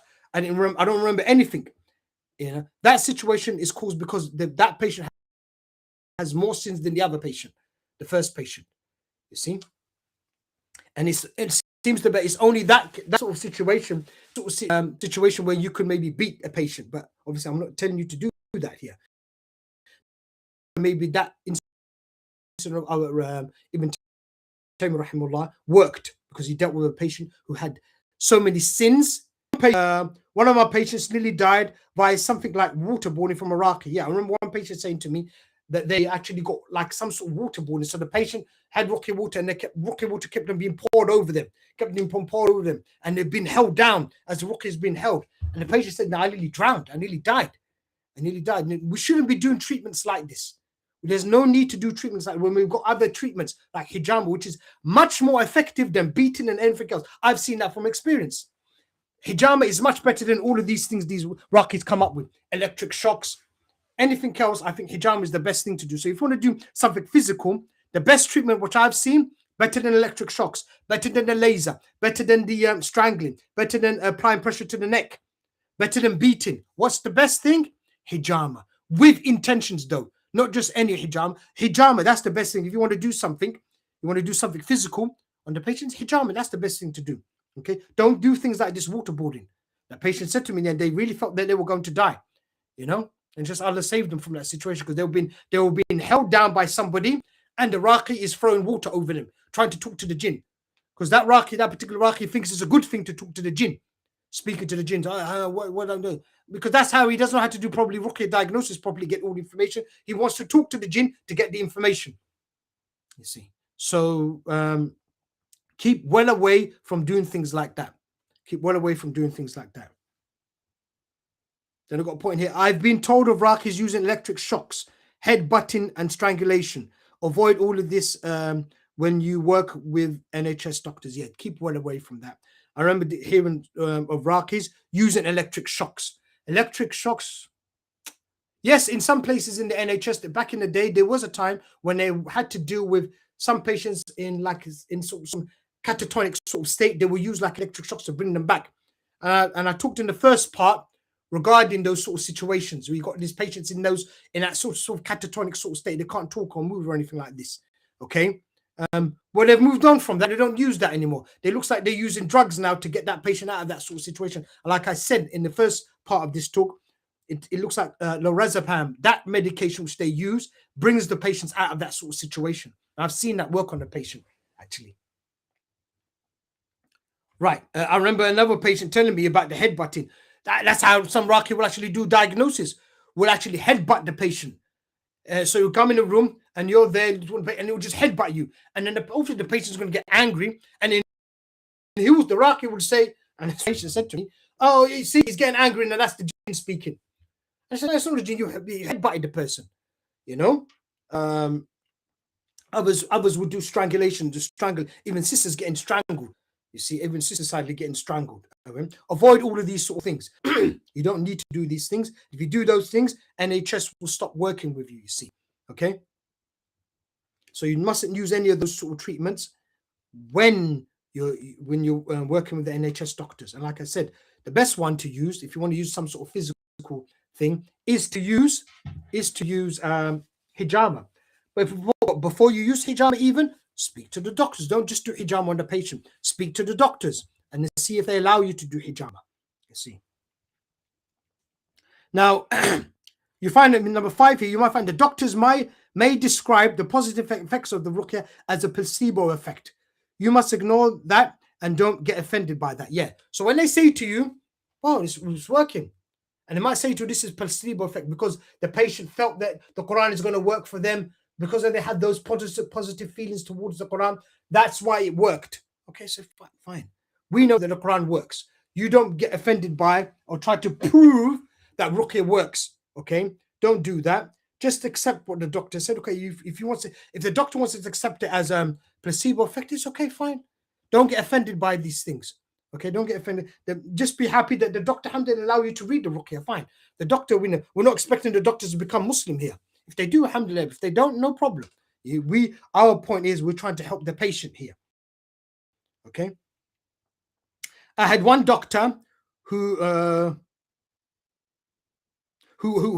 asked that he wanted to sort of research one of my patients because he couldn't understand how to recover within a very short space of time after being placed under a 3-month section. Yeah, so I had one doctor saying, they just couldn't understand how come this patient keeps coming out so quickly, going in, and they sometimes have the very bad section. They section them off like worst case scenario for the doctors, basically. But they will come out after a while, very quickly, and they just couldn't understand how this patient's going in and out. So they wanted to actually do some research on it, but they didn't understand that what was happening is that the patient was just following the simple advice I will give to patients: is stop sinning and do your ruqya treatment. Khalas.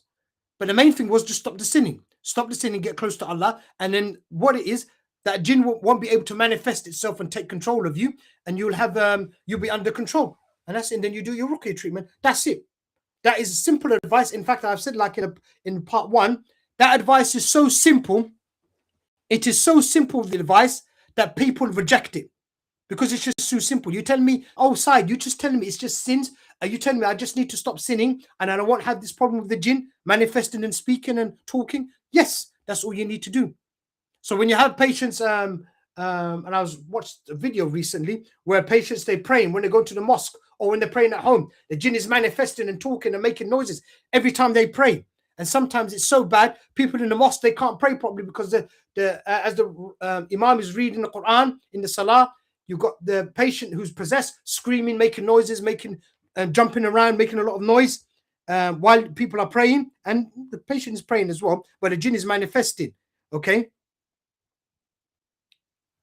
When you talk to those patients afterwards, because that effect only really happens in the salah. When they finish the salah, patient looks normal.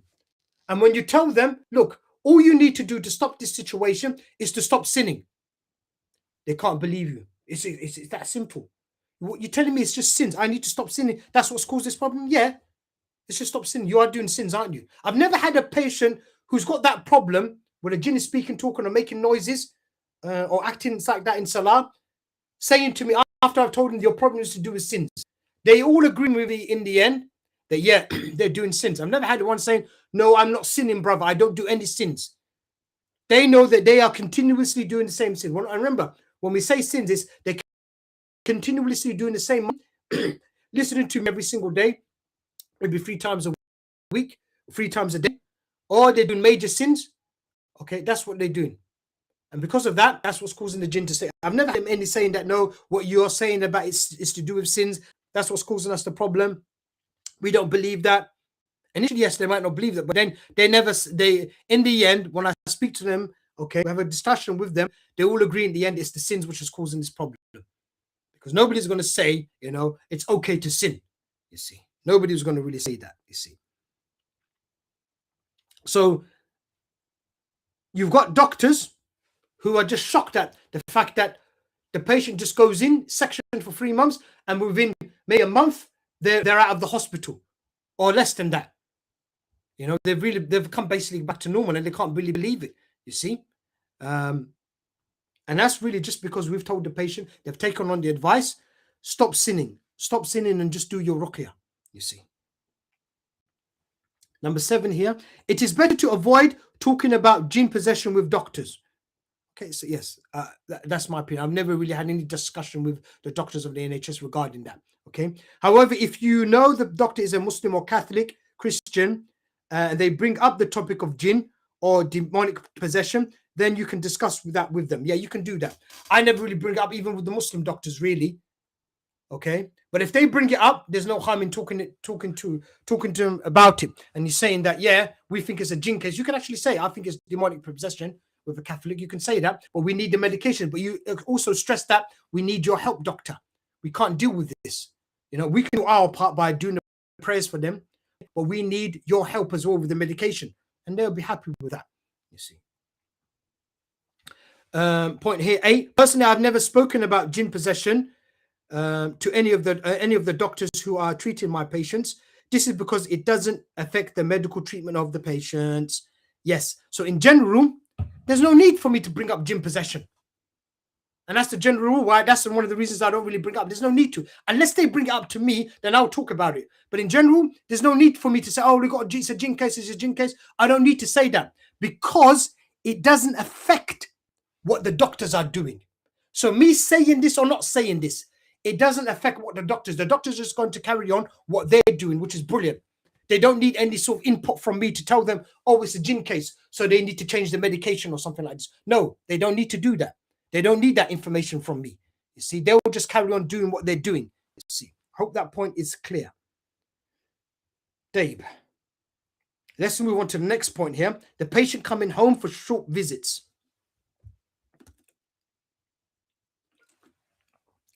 Once the doctors see that the patient is getting better, they will allow short visits home, starting with a few hours and then eventually spending the night or a few days at home instead of the hospital. That's what they will do. That's one of your signs that the doctors think that your relative is getting better. You see, your relative, your friend is getting better. So when they start giving you this little time at home, you see, during this time, point number 2, during this time is when the ruqyah diagnosis can be done. That's when you're going to be doing the ruqyah diagnosis. When you've got this time, when they've come out, that's when you're going to be doing the ruqyah diagnosis. And that's what you're going to do, the ruqyah diagnosis, when obviously you know that they have really worked on their sins. They're praying 5 times a day and they've got rid of all of their, or most of their sins, you see. Okay. When they come out of the hospital, okay, and they come for the short visits, let them eat and drink whatever they want. The extra weight that they may have can be dealt with afterwards, inshallah. Yeah, because usually what happens when they take these medications, they do put weight on. That's what I've seen with some patients. They put on some extra weight. Don't worry about it for now. That could be dealt with afterwards, inshallah ta'ala. But so let them enjoy what Allah has made halal unless the doctor advises otherwise. So if they want to eat certain sweets, drinks, fizzy drinks, or whatever it is, let them have it. Some fast food. Because when they come home, have a home visit, it's the first time they'll be having some fast food for a month or so. So let them have some fish and chips or whatever they want to have, a burger, okay? Or a can of Coke. They might even have no Coke in the hospital. Maybe it might not have had that. Might not have had some drink like that. And I would recommend that they don't give them Coca-Cola. Give them Salam Cola or something like Gaza Cola or Palestine Cola or Bar Cola or Ice Cola, something else rather than Coca-Cola. Okay. Right. So if they want to have some sort of fast food and that, let them have that. Okay, it's halal. It's not haram. They might not have had anything for a month. Yes, they've put some extra weight on, but don't cause them any more extra anxiety or any worry or problem. You see, let them eat what is halal. Okay, let them eat what is halal. Right. Unless obviously the doctor has said that they shouldn't really have any of these fast foods. Okay, right. Number four, let them watch anything halal, e.g. football or wildlife documentary. So if they want to watch some football or some sports program, okay, provided it's not female, nothing haram, like men watching women playing football or something like this. If it's not nothing like that, okay, they just want to watch some football or cricket or whatever, wildlife documentary, let them watch that. It's no problem. All right, in general, that's not haram. So let them watch their wildlife program. Okay, let them watch their football match they want to watch. Let them watch it, okay? Don't restrict them. Don't stop them doing these things. Encourage them to pray and to keep away from sins. That's what you've got to do when you're in that situation. Now that you've got them at home and you can see that they're basically, their senses are there. You can see that you're talking to your relative, okay? Then this is where you're going to talk to them about salah and you're going to help them pray, okay? If you can get them to the mosque once, fine. Once a day is good. While they're on the home visit, one prayer in the mosque would be good if you can do that. But if you can't do that, no problem. Let them stay at home. Don't force them to the mosque as well. That's another thing I've seen. Some patients, some relatives, they've got their home visit, and what they want to do, immediately take them to the mosque. No, they might not need to immediately go to the mosque. You see, let them pray at home. They can pray at home. You see. If the patient wants to go to the mosque and he thinks he's ready for going to the mosque, then take him, Ross. But don't force them. That's the point here. What I'm trying to say today. Don't give them unnecessary stress. Okay. Remember, these patients are still ill. They're not 100%. So they don't need to go to the mosque. They're ill. You see? Don't start treating them like they're normal. And that's one of the side facts is that people with these mental health issues or jinn, spiritual diseases, they think that there's not as bad as they are, not as bad as the ones who have other spiritual diseases. Now, we will never force somebody who's got a cold or flu to go to the mosque to pray when they're ill and in bed. Oh, you have to go to the mosque. But sadly, we force these people who have got mental health issues, forcing them to go to the mosque. No, they're ill as well. We've got to understand that illness is an illness. Okay, if they're ill, and they can't go to the mosque. They don't feel like going to the mosque because they're ill. All right. Let them stay home and let them pray. Okay. But what you've got to do, though, encourage them to pray and encourage them to keep away from sins, okay? So if they want to listen to music or anything like that, stop them doing that, all right?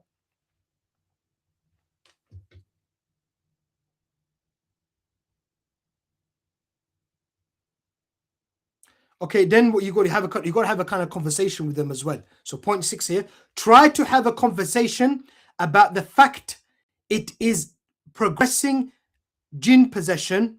Oh, sorry, I think that's supposed to be saying possessing jinn that is causing the problems. And it's not supposed to say progressing. I don't. Okay, that is something to do with a typo when you're trying to typo there. Okay, so try to have a conversation about the fact that this is possessing jinn that is causing the problems. But the only way to confirm this is by doing ruqya diagnosis. However, ruqya diagnosis can't be done while they are sinning. So you try to have that conversation with them that, look, the problems that you have, it looks like it's all to do with jinn possession. All right. But we can't tell 100% that it's jinn possession until we do a ruqya diagnosis. But we can't do the ruqya diagnosis until you stop sinning. So please, what we want from you is to stop sinning first of all. Once you stop sinning, then we can do the ruqya diagnosis and find out what exactly is your problem. Is it really jinn that is causing your problem? Okay. because it seems like it's jinn, but we need to confirm this. The only way we're going to confirm this is by doing the ruqya diagnosis on you. You see. Tayyib.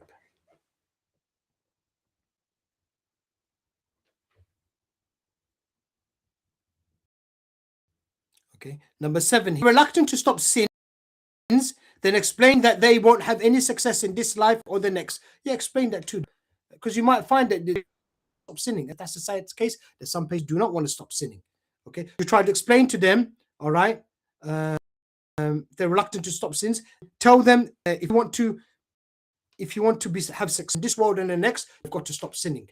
Okay, you've got to stop sinning. Okay. Number 8, if they're reluctant. If they are reluctant to stop sins, tell them that a good practicing Muslim won't marry them.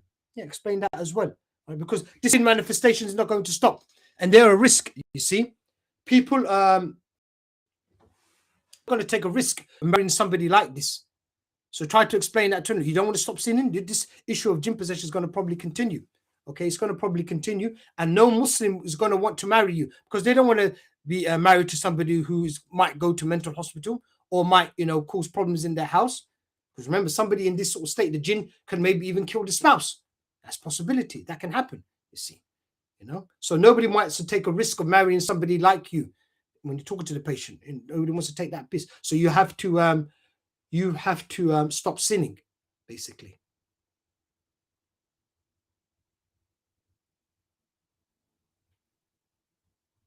Okay, if they're reluctant to stop sins, then tell them if their problem is a jinn case, then they won't be able to stop the effects of the jinn until they stop sins. Yes, explain that to them because it will take time. For some patients, it does take time. Okay, but you have to it's all to do with sins. If your case, it looks like you need to stop sinning. Once you stop sinning, you get this. The effects of the jinn will stop. You see. Okay. Number 10 here. If they're reluctant to stop sins, then tell them if their case is a jinn case, then they must stop sins if they were married. No Muslim wants to do with a possessed spouse, especially uncontrolled jinn. Yeah, just reiterate that point. Families are not going to give you their daughter if you've got an uncontrollable jinn, or they can't really. You're going in and out of mental hospital. Families don't have to take the risk. Sister doesn't have to take the risk. You see. They don't have to do that. They don't have to take that risk. And people are going to be reluctant to do with marrying their daughter to a man who hasn't got his jinn under control, basically. Dave, let's move on to the next section. I mean, that, inshallah ta'ala, hopefully that point about marriage sometimes does make patients think. I have dealt with a patient like that. Once I told him that, he said, he did think about it. He realized, yes, that is an issue. I said to him, because he had already come to the conclusion that sins are a problem. You see, but he wasn't willing to stop completely. But when I told him, look, if you don't stop going in and out of hospital, it's going to be very difficult for you to get married because people will investigate and find out that you have gone into the mental hospital and you have been sectioned. So maybe they don't want to take a risk. Or ask me for my advice. What do you think, Saeed? Do you think we should marry our daughter to such and such, person? Because he has been sectioned. Do you think he's still got that problem? And I might have to say to some families, don't risk your daughter with this patient because he doesn't feel that sins are a problem, that he can carry on sinning. Now he's out of the hospital, but he might go back in there because he hasn't really accepted that it was sins that took him to the mental hospital, basically. Yeah. Okay, let's move on to the next point here. Don't let them watch films or TV series or drama series or soap operas. Yeah, don't watch them, any of those things. Okay? We said earlier, wildlife programs, certain sports programs, they can do that. But you mustn't watch films, drama series, or soap operas. Don't let them watch any of the above. So TV series, like I remember seeing I was on an iPlayer or somewhere. I was looking for looking for documentaries, and there I realized that there was actually a TV series, Superman TV series. I didn't know this. You see, so you shouldn't be watching any sort of TV series like that. That's what we mean. What we mean by TV series, things which are like mini films, but they only last for an hour or so. And they're on every week. Those sort of like mini films, don't let them watch that. Okay, don't let them watch any of those things. Don't let them watch any soap operas. Don't let them watch any TV series, Bollywood films. Keep away from all of that. Soap operas as well, Keep away from all of those things. All right. Don't let them listen to music or nasheeds with music. Okay. So don't let them listen to any music and nasheeds with music. Okay. So a lot of nasheeds out there, okay, with music, sadly, you mustn't listen to that. All what you want is just where a nasheed, where it's just the voice of the patient. And there shouldn't be really any voices trying to mimic music. Like you find some people trying to bum, bum, bum, bum, and the background making noises like a drum, basically. Well, we don't need that as well. Just having the sheets where it's just the voice of the patient. Sorry, the voice of just the voice of a Muslim singing. Okay, and the sheets are okay if it's just like that, with nothing in the background, basically. But let them watch halal programs when they visit your home. Yeah, so let them watch those halal documentaries. Okay, let them watch certain things. They can watch that, and you can watch it with them. Okay.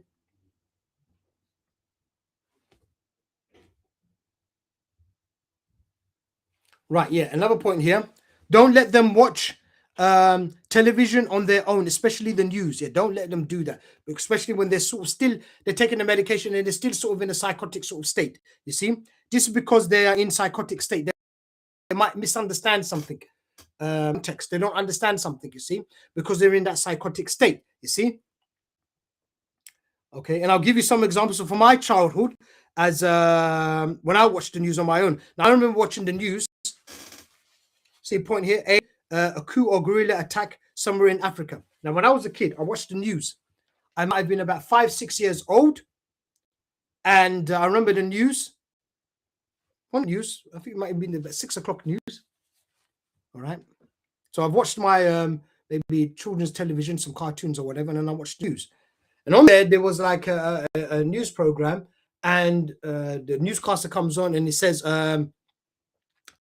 there has been a rebel attack in so and so in Africa, Angola, wherever it was, Zaire or Zimbabwe, or wherever it was in Africa, or the Congo, and the guerrillas have taken over the airport. They've taken hostages. Now the guerrillas have decided that they want to talk to the UN representative in the country, but they're unsure when that can happen. So, and what else do you know about the guerrillas? Well, these guerrillas are armed and they want to kill the hostages, something like that. So there I'm listening to that, and I'm thinking, Subhanallah, guerrillas, armed guerrillas. So I'm just thinking of an ape, basically, gorilla ape, taking over the airport. Now, when you're 5-6 years old, imagining something like that, you know. I didn't have nightmares, but I was shocked. I was in shock. I didn't believe it. So I was thinking of something like Planet of the Apes, taking over an airport. Gorillas have taken over the airport. Now, obviously, the word it wasn't. It was just humans basically taking over. And obviously, this is basically sounds. It's not the same word as I've written here. Gorilla. It's not the same. Sounds the same, but it's not. It wasn't a gorilla. Animal gorilla basically taking over the airport. But you can see if you're in a psychotic state and you hear something like that, it having a negative effect on you. You see, so you don't want that to happen. And me as a child, and I wasn't in a psychotic state, and that affected me. When you're in a psychotic state, something like that can affect, and you don't know what that might lead to, what that might make a patient do something. You see, point here. Falklands War after studying the Blitz at primary school. So I remember I watched the news again, and it was the Falklands War. So this is all right. Start with the Falklands War when I was very young. Okay. And we had just finished studying the Blitz. So the bombing of London during 1940, the Blitz, which they call the Blitz. So we just studied that at primary school. And then then after that, April sometime, there was the Falklands War, 1982. So I go on, watch the news there, and they say that Britain is at war with Argentina. So when I heard that, I was just thinking, wow, at war, that means therefore we're going to get bombed. So you can imagine what the stress I was going through watching that. Imagine if you got a psychosis and you hear that. You don't know what that's going to do to somebody. You see? So that's why you mustn't allow them to watch news, especially what's happening in the Middle East right now. You don't know what's happening in Gaza and in the Muslim countries. This might affect them, you see. So that's why it's important for you to watch the news with them, okay? So they don't take things out of context, you see. Another point here, I remember watching the news back in the 80s. President Reagan versus the Soviet leader Brezhnev. So during the Cold War. So during the Cold War, you find that the President Reagan and the Soviet leader don't have problems, you know. And I remember I had just finished watching. I remember watching a documentary on the on nuclear war and what nuclear war could do to you. You see, and what nuclear bomb would do if it hit London and what would happen basically. So I'm watching that, thinking, oh my God, we're gonna have a nuclear war. Look at these two leaders; they're at each other, and this sort of heights maybe of Cold War, and I was worried. So if that time as well, it wouldn't be problematic. That's for me, it worried me seeing these two leaders argue with each other and condemn each other. I was affected by that because I was thinking, oh no, we're going to have a war now. It might be a nuclear war. You see. So make sure you watch the news with them. Don't allow this state. You see. Right. The next stage we'll go down is dealing with psychosis. Okay, dealing with psychotic episodes, basically. So psychosis, this patient, so I'm going to give you some scenarios and how to basically deal with them, okay? So number one here, psychosis. The patient thinks that getting the jinn's help will be beneficial to him and that it is a good thing to use Muslim jinn against non-Muslim jinn. This is a deception from Iblis and his army. There may be a specific jinni that says it is Muslim and it would help the patient. Even if this is true, we must not seek the help of the jinn. Yes, so you might find that some patients get affected by this and thinking that they can use jinn. So they might realize that their problem they have is jinn. So they'll agree with, yeah, I've got a jinn problem, but I'm going to use Muslim jinn to help me. You say, no, don't even use the help of the Muslim. This is shirk. Keep well away from these things. We don't need the help of the Muslim jinn. You see? So it might even be true that there is a Muslim jinn who wants to help them. What we'll say to the patient, keep well away from that. Okay? Keep well away from that. We don't want the help of the jinn. Okay? Don't get deceived by the jinn and keep away from that. Okay? Then I've given you some, for more information on this topic of not seeking the help of the jinn, please read my article, Problems of Jinn Catching. So in there, I've explained why we shouldn't seek the help of the jinn. And that's the correct opinion. That you don't seek the help of the jinn. You don't need the help of the jinn. We don't need the help of the jinn for anything. We only need Allah's help, okay, and Ruqya diagnosis to get all the information we need regarding the patient situation.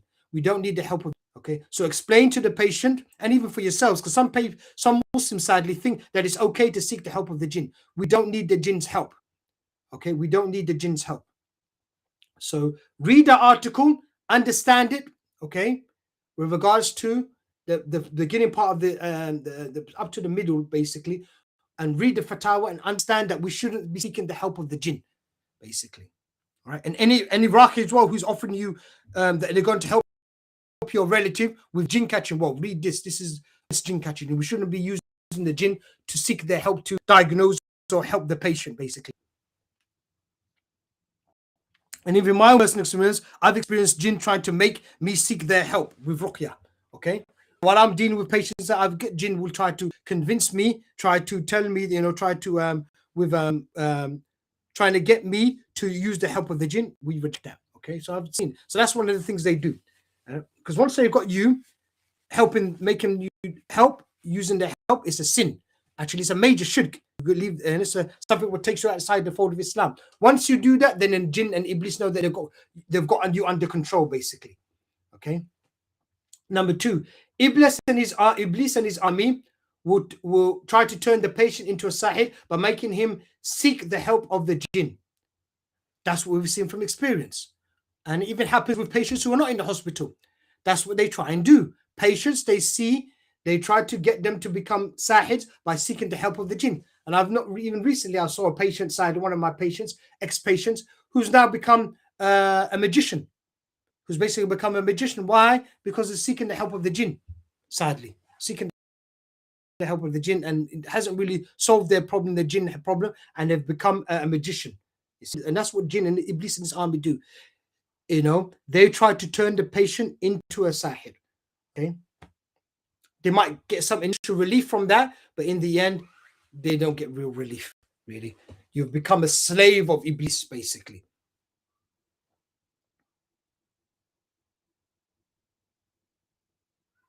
And what they do there, they make the patient, they confuse the patient and make them they believe that they are doing ruqya and not sihr. So that's what happens. The Saeed is a Raaqi. He thinks he's a Raaqi and he thinks he's actually doing ruqya on people, and in reality he's doing sihr on people, So yeah, that's what happens. So this doesn't only happen to patients who go to the hospitals. This happens to patients who have jinn problems anyway. When you diagnose them with jinn possession, that's the issue. That's what happens to them. They actually think that they're doing ruqya, when in reality what they're doing is sihr on people. I carry on a document here. It says, we all know about Raaqis who are sahirs. How could it happen? These Raaqis got accused by Iblis in his army. Yes. So we all have heard of the Raaqis, people who are doing ruqya, when in reality they're sahirs, they're doing something with sihr, and they're working with Iblis in his army. How did they get into this situation? Well, Iblis in his army confused them, telling them that seeking the help of the jinn, that's how it starts off. Seeking the help of the jinn is not haram. You can do it. It's very beneficial. And that's that. They basically go through that door and basically confuse the patient and make them end up doing sihr on people. Hence, it is important to understand that seeking the help of the jinn is kufr, major kufr actually. Not having this understanding could result in you become an sahir. Please study the above article on jinn catching carefully. Yeah, please do that. Please understand that issue of not seeking the help of the jinn. You mustn't seek the help of the jinn. Read that article carefully, understand the fatwa in there, the fatwas in there, and don't seek the help of the jinn. Number 3 here, psychosis. Okay, patients might and start calling people ahl bid'ah, and get someone qualified to explain their misunderstandings. Yeah, you might find people making takfir on certain people. So and so is not Muslim. This one's not Muslim. He's not a real Muslim. And I might say so and so is not from Ahl Sunnah. This is Ahl Bid'ah. You might find them saying things like this. Okay, if you can't refute their misunderstandings, then what you do, you find somebody who can. Refute their misunderstandings, basically. Number 4, psychosis again here. Patients might call certain Muslims, call them munafiqun, yeah? Might call them hypocrites, and may want to attack or even kill them. Yes, we've had cases like that where you might want to attack them, maybe even kill them. Okay, again, get someone qualified to explain their misunderstandings. We had a patient who did boxing, got locked out of the mosque. He knocked out the security guard or punched the security guard. Yeah. So we had a case like that where somebody thinks that he's getting locked out of the mosque, and he just believes that all of the mosque people in the mosque are munafiqs because he's in a sort of psychotic sort of state, and he actually punched the security guard. So you have to explain to these patients. If you don't have that good understanding of Islam and these points, then get somebody qualified to explain to them that the Muslims in the mosque are not munafiqs. Okay, they're not munafiqs. They just can't do anything. I think what that patient, from what I remember, he was blaming some of the old men in the mosque or some of the people in the mosque. They're not doing nothing for the Muslims in Gaza or something like this. Okay, they're not doing jihad or they're not helping the Muslims. They're just praying. That's all they do. You see? So you need to explain to people like this that those people in the mosque, they're not doing any sin. Okay, they're helping people as much as they can. And right now, they can't do really much for the people in Gaza right now, as you know, physically speaking. Right. Next point here. We differentiate between karama and jinn actions by looking at their aqidah. So if a man, you're flying or doing something amazing, we ask about their aqidah. Once you find that he doesn't pray or he seeks the help of the Muslim jinn, then we know that this is definitely not karama. Yes, that's how you differentiate between it. Because people, you find, and this is again, the people who have that Sufi understanding of Islam, they actually go out there looking for karama. That's what they want to do. One of their purposes is looking for karama. They want karama, basically. And you find that some of them, they will seek the help of the jinn to get so-called karama, you see, And so if you find some of these guys even flying, I remember one brother saying to me, he was in a mosque, they were doing their, and this is when he was a Sufi, they're doing their dhikr circles, they're doing their dhikr. And he said, literally, I would see, brother, while I'm doing what dhikr, wherever they'll say that you get into a state and then you'll get your amazing ability. So they're doing some sort of dhikr, whatever they're doing, Allahu, Allahu, or something like this. Okay. And then he said, I would literally see somebody jumping from one end of the mosque to the other. He would watch it. He would watch the person fly like that to the other end. And he said, Saeed, he would fly. I would see this with my own eyes. So, you know, from one end of the mosque, and he would follow him, go to the other end of the mosque, and then we hit there. And then he would do it again, like this, you see. And then they will say that this person has got to that level, basically. Well, what you do in that sort of situation, you tell him to come down, and then you tell him, okay, what's your aqidah, brother? Tell him, and you find that. And once you find that he's not praying and he's doing some strange acts of worship, then you know that what he's doing actually is from the jinn. And that's not really karama from Allah subhanahu wa ta'ala. It's not a gift from Allah. It's just basically getting the help of the jinn. That's what they're doing, you see. So that's how you differentiate between them. Okay, you talk to them. Now the Sufis will say to you, oh no, when they ask them certain questions, and they'll say to them, oh, I'm not praying because I'm on that level. Then some of them will probably accept it, because that's what the Sufis believe. Some Sufis, extreme Sufis, believe that you don't have to pray when you hit that level, you see. So that might not stand out to them, you see, you know. But for Ahlul Sunnah, when we see somebody, we ask them, and once you find that they're praying and they're doing certain haram or they're doing certain things, certain bid'ah, then we know that, okay, whatever they're doing, this flying ability that they have, it has not got nothing to do with karama. It is actually just the jinn playing with them, basically. Number 5, psychosis. Again, another point, psychosis. The patient thinking that they have to kill non-Muslims, or you can't love non-Muslims for dunya reasons. Yes, so some people have this side understanding. They just have to kill them. Some patients have this. We had, like I think I said it in part 1, we had a patient who thought he had to do something and actually called the police and told them he's going to do something, some sort of terrorist act or something. And then the police got confused, didn't know what to do. They realized this person doesn't seem mentally right. They phoned the hospital, and then the doctor got involved and said, yeah, this person's a mental health patient. Forget the patient. Just ignore what he was saying to you. And so the police didn't actually pursue the incident, didn't arrest the person. So, but you get patients who actually do think they have to kill all non-Muslims for some strange reason. Okay, waswas from the jinn, basically. Okay, they're in that psychotic state. They're vulnerable to and gullible to these sort of things. So you have to be careful. Like I said in the part 1, these Muslims are very vulnerable, gullible. They will understand these things. So some will say certain things to them. They will understand it. You know, they could be used by certain evil people to do certain things, you see, and to give a bad name to Islam, basically. So you have to watch your relative in this sort of state. Watch what they're on social media. Watch what they're watching. Watch who they're following and listening to, basically. Be careful. And if you do see some sort of situation, like I said in part 1, of they're being groomed by somebody, then call the police and tell the police about that person who's grooming them, basically, you know. Right. So you got Muslim. So you got the patient thinking they have to kill all non-Muslims and that you can't love non-Muslims. To refute this understanding, basically, what you have to tell them that we can marry Jewish women, Christian women, Ahl al-Kitab. Obviously, if you marry, if you're such you will love her for some worldly, her beauty, for instance, but not her religion. So you're going to love her for some reason, her beauty, for instance, and you're not done anything and haram. If you have that love in your heart, your wife, your Jewish wife, your Christian wife. Because of that, because of her beauty, you love her. Okay, or the fact that she has your children, she's taking care of your children. For some dunya reason, you love her. But you don't love her for her religion. There's no problem for that.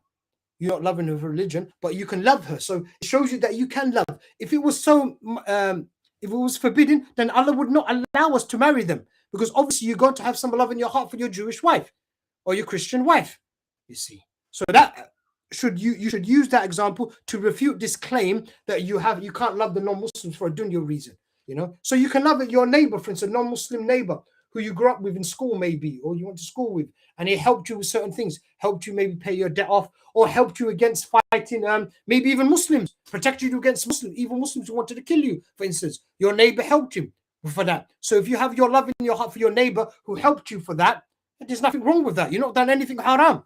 That's something to love someone for, because he saved your life, basically.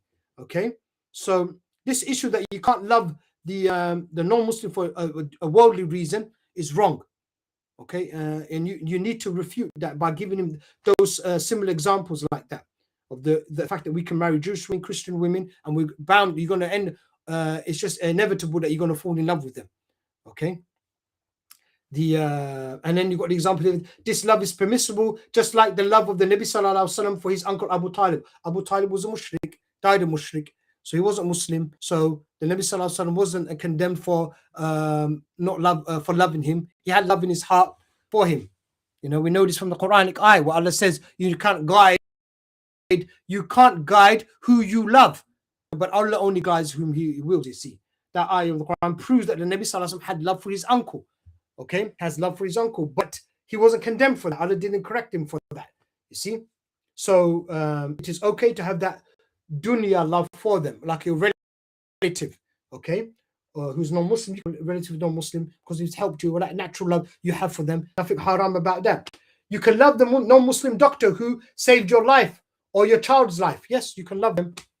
They helped your life, saved your life. You can love those Muslims, you know. All the doctors maybe who are taking care of your relative now who's in your mental hospital. You can have love in your heart for them because of what they're doing. You can see how they're helping you. So if you love them for that, there's nothing wrong with that. You know, you're not doing anything haram there as well.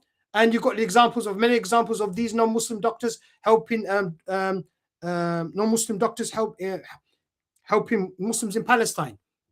Okay. Many examples of doctors like that who are surgeons. Just today I was listening to a doctor who was talking about how he helped the Muslims in Gaza, a surgeon. Okay, so people, the Palestinians end up having love in their heart for this non-Muslim who's traveled from the UK to help them. There's no harm. There's nothing wrong with them having their love in their heart for that help that he's given them and having love in their heart for the help that he's given them. Nothing wrong about that. Okay. Let's move on. It says, your non-Muslim friends and colleagues can accept that you don't love their religion because they themselves don't love your religion. And they may even say to you, we love you, love your character and the fact that you don't lie to us, and we can trust you with our children and wives and even our wealth. And we know you won't do any evil to us. Some Muslims will say that to you. They will trust you. Those good Muslims who work with the non-Muslims, okay, they will say that to you. They'll say something like that to you. We trust you. We don't deny you. We don't deny that you're a good person, you see. Okay, and they will trust you with their wealth, their family, and their wives. Okay. Once you tell them that this is because of Islam teaches you this is exactly how the non-Muslims in Makkah felt about the Nabi Sallallahu Alaihi Wasallam. Yeah, that's how the non-Muslims in Makkah felt. Okay. So much so that they call him Al-Amin. Yes, the trusted one or reliable one. Knowing this will obviously cause people to embrace Islam or at least see it as a non-threat. Yes, that's what it will cause. Okay, so if you treat non-Muslims well, they will recognize that you're a good person. Okay, and they will have love in your heart, and they won't be offended by the fact that you tell them, I don't love what you're doing, calling Jesus God. I hate that part. I don't really like that part. But the rest of what you do for me, I love you for that. And they will agree with you. They'll say the same thing to you. They reciprocate and say to you, yeah, you know what? I love you for character, how you helped us with this and my debts and what you've done for me here. I love you for all of that. But your religion, I don't really love your religion. I really actually I hate your religion. Well, we're not going to be offended by that, you see, because we would say the same thing to them. Dave, okay, let's move on to the next part. Just to reiterate that point, that's the reason why a lot of them Makkans became Muslim, because they could trust the Nabi Sallallahu Alaihi Wasallam. Like I said, he was Al-Amin. That's what they knew him as, you see. So that's how we have to be with the non-Muslims. That's how we have to be with the non-Muslims. Right. Number 6 here, psychosis. The patient thinking he is the Mahdi or someone is the Mahdi.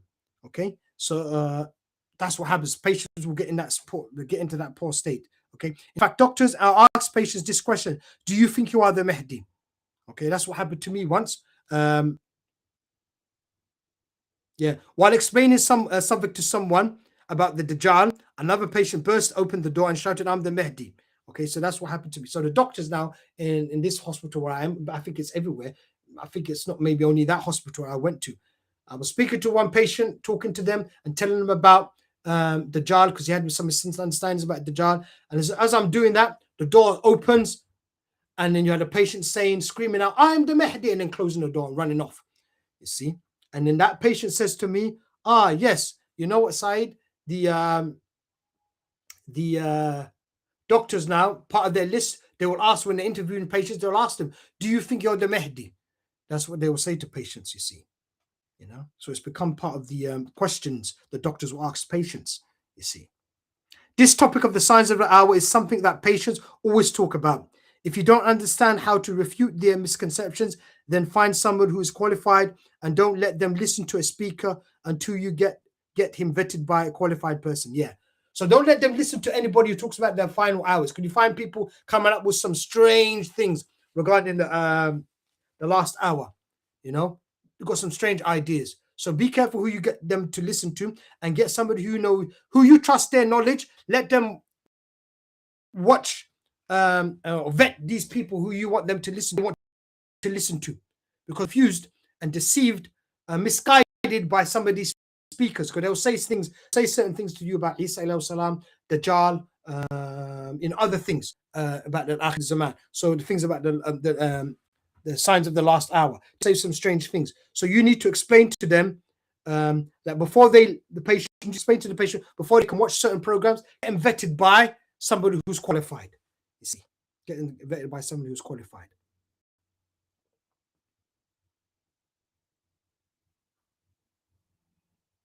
Right. The current events in the Middle East may cause a patient to believe that the signs of the hour are here. So that's because of what's happening in the world now, sadly, patients will be more vulnerable to thinking about the Akhir Zaman, so that's a point, you see. And that's one of the reasons why when you watch the news, when they watch the news, you should watch it with them. Okay. Don't let them jump to conclusions. Okay.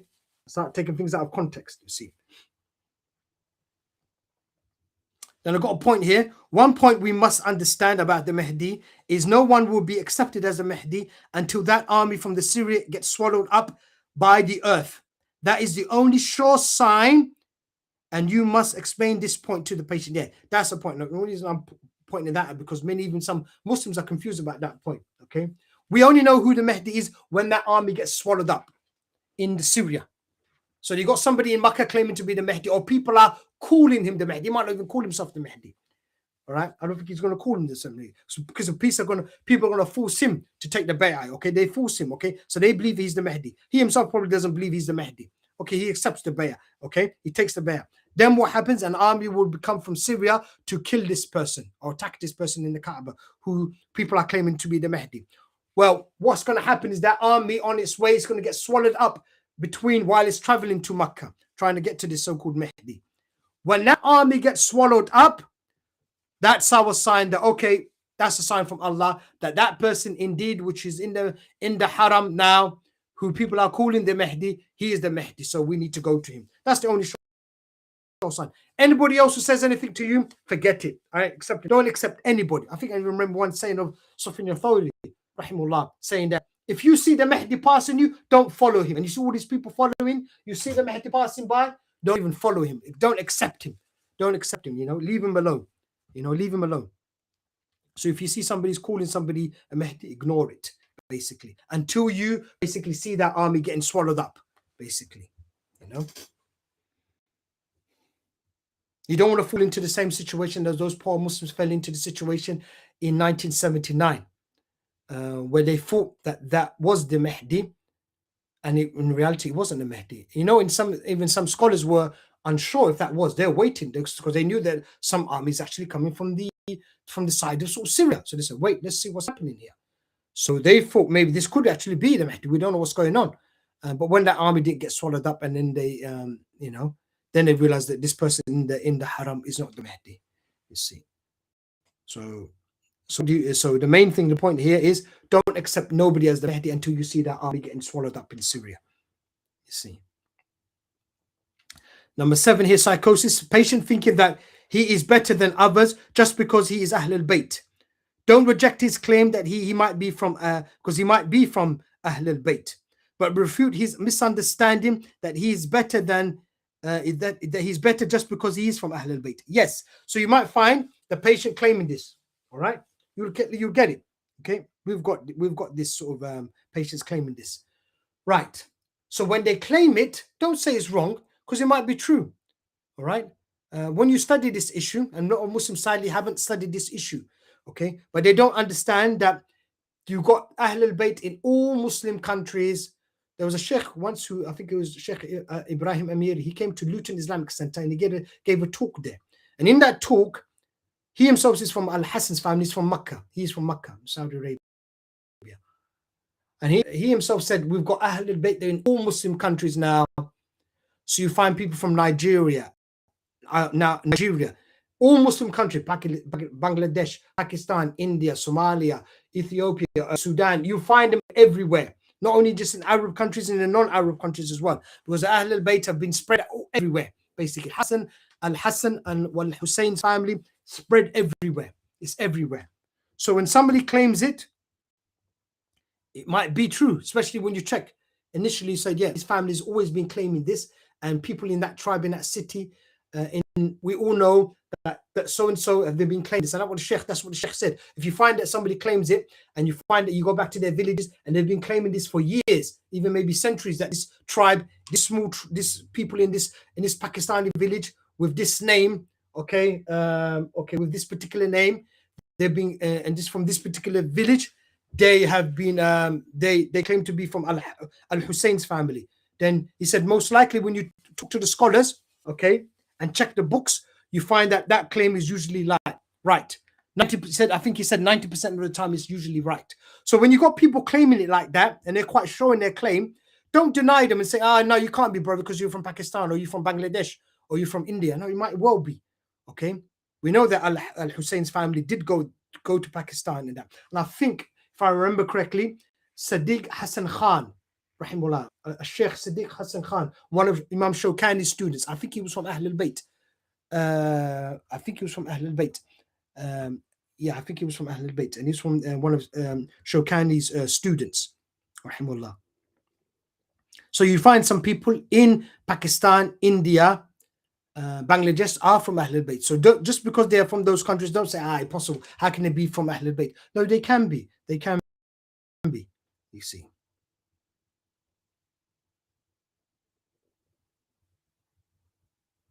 But what you have to refute, though, is that they think that they're better than anybody else just because they're from Ahl al-Bayt. No, say that. That's wrong. That's not right. Just because you're from Ahl al-Bayt, you're better than other people. No, it's not that. You explain to them and you give them the hadiths, give them the examples that it's your good deeds which is going to make you get you to Jannah, not your nasab, not your genealogy, not who you're descended from. Okay, so you need to explain that point. Okay, so when they claim something, I mean, what you can do when they claim, like, say, you might be right. I'm not denying that you're wrong. So when they say that I'm from Ahl al-Bayt, accept it from them. Don't say you're wrong, you're rubbish. What do you mean you're from Pakistan and you're from Ahl al-Bayt? No, it can be true. You can be from Pakistan, you can be from Ahl al-Bayt. This is the truth. You can be from Bangladesh. You can be from Ahl al-Bayt. So accept it from them.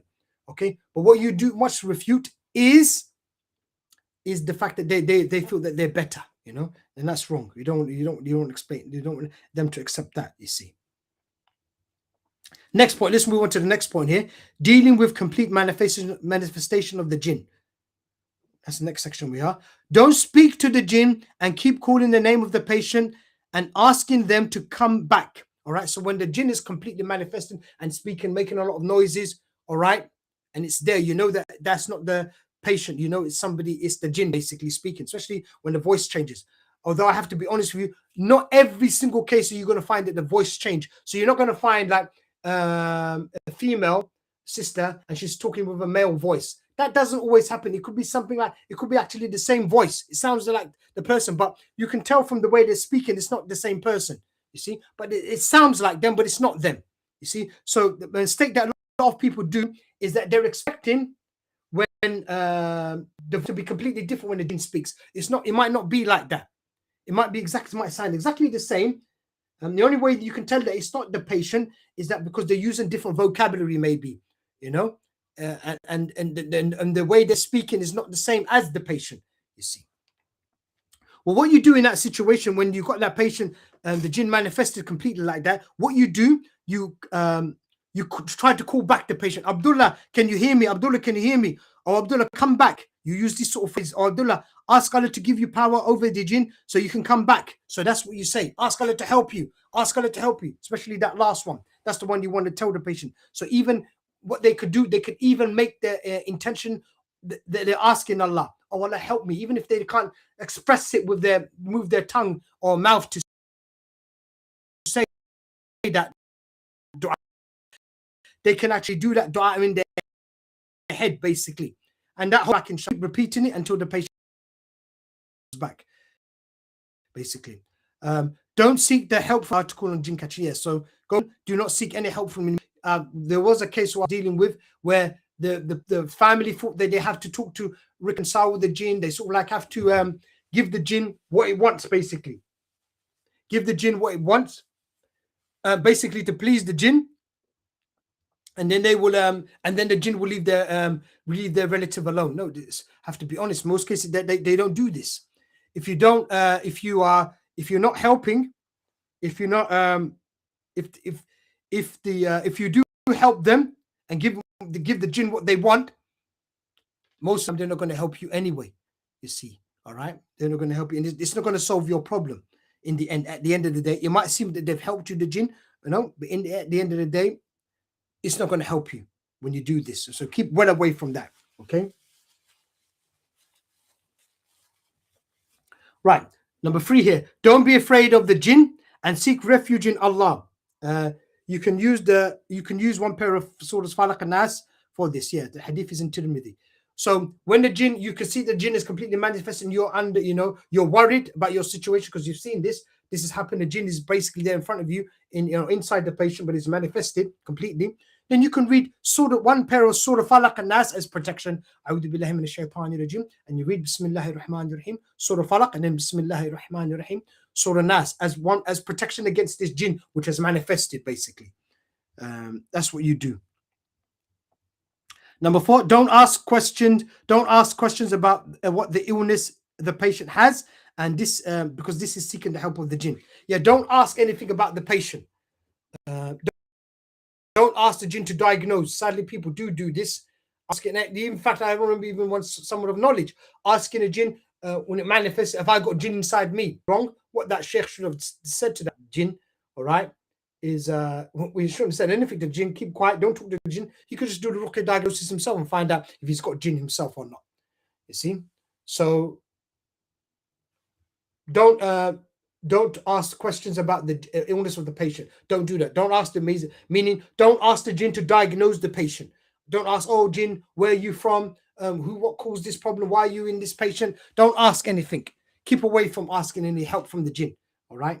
Even though some scholars will advise you to ask why the jinn is there. Keep well away from that. What I've seen is that leads you to seeking the help of the jinn. So just tell the jinn to go away, basically.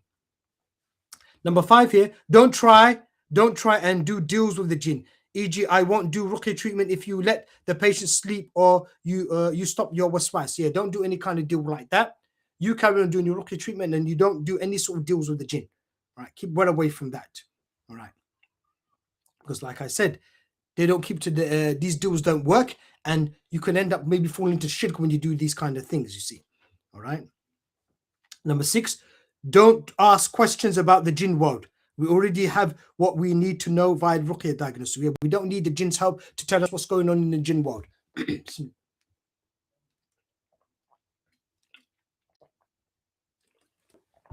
We don't need to know what they're doing. What they're doing in their world, forget them. We don't need the jinn's help, so don't ask them about the jinn world. We don't need any information from them because we've got ruqya diagnosis to find all of that information out for us. Okay, we don't need any help from them. Right. Number 7 here. Don't ask the jinn to diagnose you. I.e., oh jinni, do you see jinn in me? Like I said to one, sadly, I read about a well-known sheikh doing this with a jinni. Yeah, we don't do this thing. Don't get the jinn to diagnose, because that's basically seeking the help of the jinn.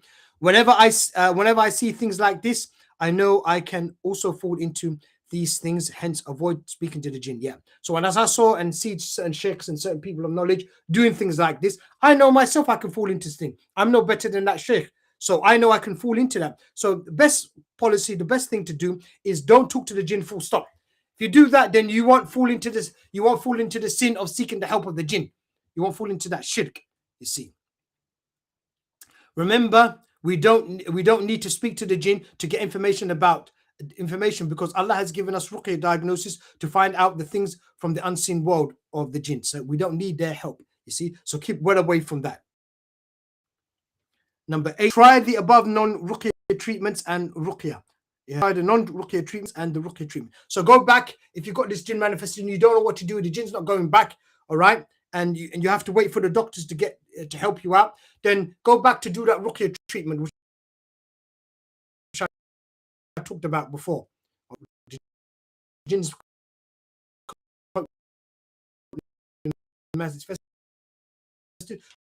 back to the temporary ruqya treatment for jinn.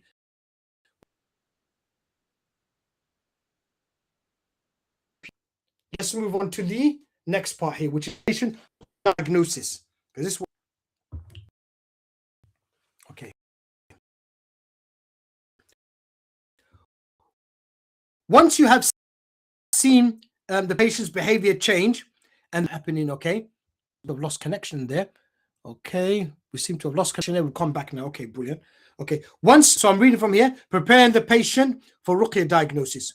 Once you have seen the patient's behavior change and they are speaking to you normally, all right, so they're speaking to you normally now. Now is the time to talk about stopping sins. So this is when they're doing their home visits and they've come home to you, you can start talking to them about these things. Okay, one of the signs that this is there's a change in behavior is that the doctors will allow the patient to spend time, a few hours at home while being sectioned. These home visits is when you do the ruqya diagnosis needs to be done. That's when the ruqya diagnosis needs to be done. So the doctors are allowing the patient to come home. Okay, doctors are allowing the patient to come home. This is when the ruqya treatment needs to be done now, and the diagnosis needs to be done now. And we need to give them advice regarding sins.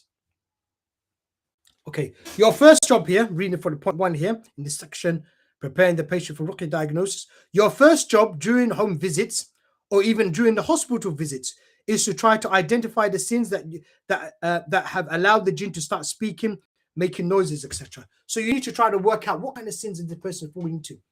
Okay, patient's got sins, but we need to work out what those sins are. Okay, so that's your first job. You need to work out what those sins are. Sins of the limbs, sins of the tongue, or sins of the heart. Okay, so you need to try to work out what sin that patient is doing and get that information from them and get them to stop those sins. If the possessing jinn are speaking, laughing, crying, or growling, okay, making noises, this is a clear sign that from experience that the patient has fallen into sins. Here is my article explaining this phenomenon. Okay, I think I've posted this article before in the part 1, but there it is again. Why sins affect possessed Muslims? Okay, why sins basically how sins affect possessed Muslims and why jinn speak in them. That's what this article talks about and explains this phenomenon that people sadly are still not aware of. Okay, it's sins which are causing this jinn to speak. Number 3, stopping all sins, stopping major sins and continually doing the same minor sins like speak. Continuously listen to music, it ends up being a major sin. Okay, ends up being a major sin. Number 4, sins of the heart, such as being upset with Allah or not happy with Allah's decree, or Allah doesn't help me, or Allah doesn't care about me, or Allah doesn't help me get married, or so I end up doing the secret habit. Okay, so you got people having these kind of sins in their heart with Allah subhanahu wa ta'ala, which is all kufr, basically. All right, you fall into that sin and the jinn is going to manifest. So you have to talk to the patient, try to find out what sins they're doing. Have they got sins of the heart like this? Okay, you know, by speaking to them, you can understand, inshallah ta'ala, when you talk to them and get that information from them, they will in the end tell you what their problem is with, and if they've got that problem with Allah subhanahu wa ta'ala.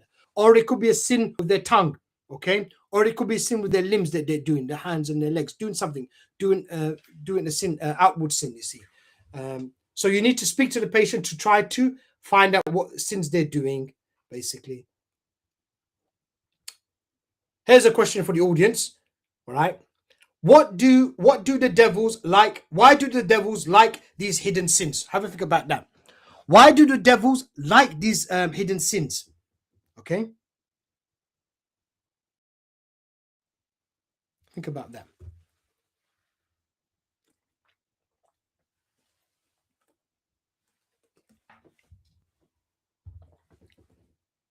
Why do the devils like these hidden sins?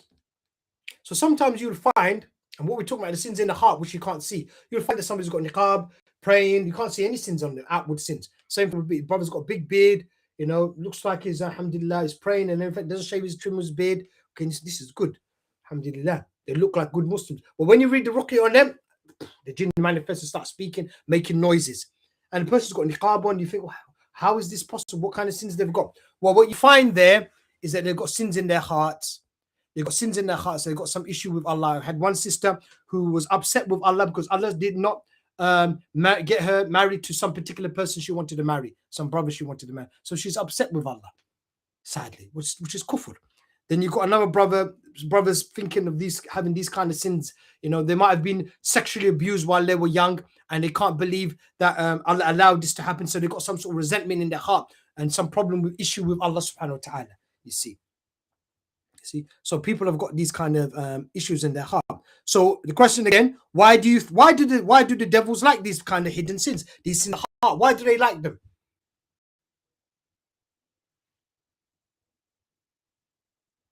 Why do they love them more than any other? That they prefer them rather than the outward sins? Well, the reason is when you're doing outwardly, the Muslims will correct you. So if we see you smoking, drinking, we'll tell you, hey, brother, this is haram. Stop doing this. We hear you saying something haram, okay? Then we'll correct you. Muslims will generally correct you. But with the hidden sins, you can't see those sins. So the person just carries on sinning in the background, basically. We don't know what's going on. So the person's sinning and you don't even know. The person is sinning and he's sitting right next to you and you don't know anything about it, you see. That's why the jinn, they love these hidden sins, because it's something which is not going to get corrected by the Muslims, by their fellow Muslims, even their relatives, you see.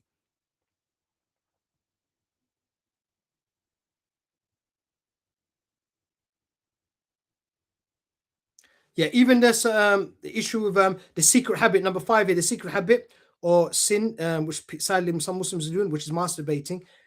Even sisters are falling into this one, sadly. And that might be the sin that they're doing. You see, some brothers have sadly fallen into it, find it very difficult. We say to those brothers, try that ruqya treatment that I talked about earlier in this talk. Try that on yourselves. That might help you. Even the sisters who are falling into that issue, that might help them. But so one of the problems is that secret sin, masturbating. That's what's actually caused the jinn to manifest, and that's why they're in the mental hospital. You see, they find it very difficult to stop that action.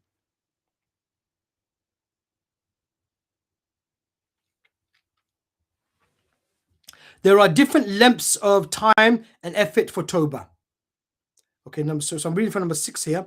There are different lengths of time and effort for Tawbah. A very quick asking Allah for forgiveness doesn't usually work because the patient has fallen into major sins, so needs to spend longer time doing the Tawbah. Make a strong resolve not to commit sin again. Yeah, so sometimes patients just say, I remember dealing with one patient, she just said she had been doing a major sin, and she just said, Astaghfirullah, Astaghfirullah, Astaghfirullah. And that was it. I said, it was only less than that, maybe even. And I said, that's just not good enough. Please spend a few minutes making sincere tawbah to Allah, cry to Allah subhanahu wa ta'ala. You see? So I got them to do that. Okay? So just as quick tawbah is not good enough. When you've got a lot of sins, then you need to spend time doing the tawbah.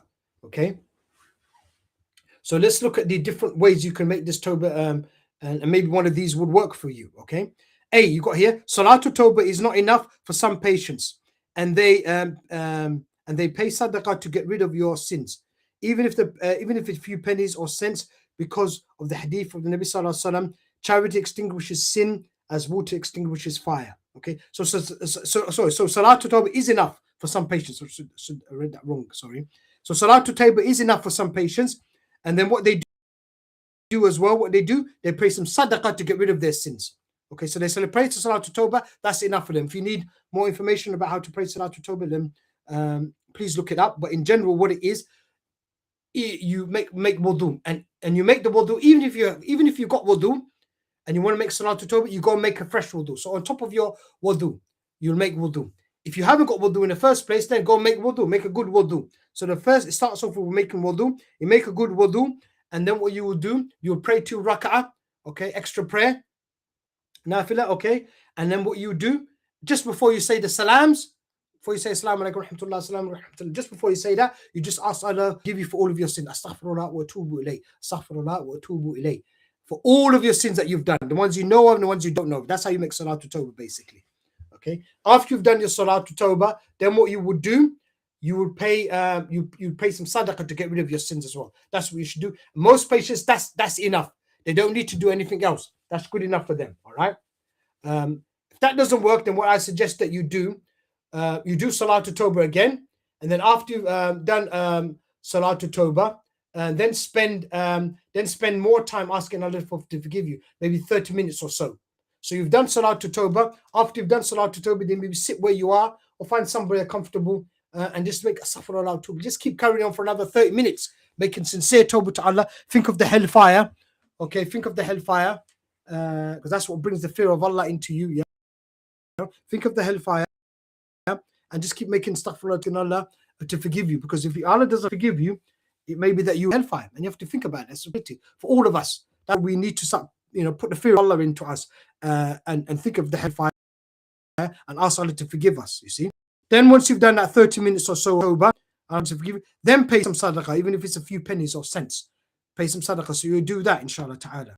So that's you got the extra point there compared to comparing that to A is that 30 minutes or so where you sit down just asking Allah to forgive you after the Salatul Tawbah. Astaghfirullah atubu ilayh, astaghfirullah atubu ilayh, astaghfirullah atubu ilayh.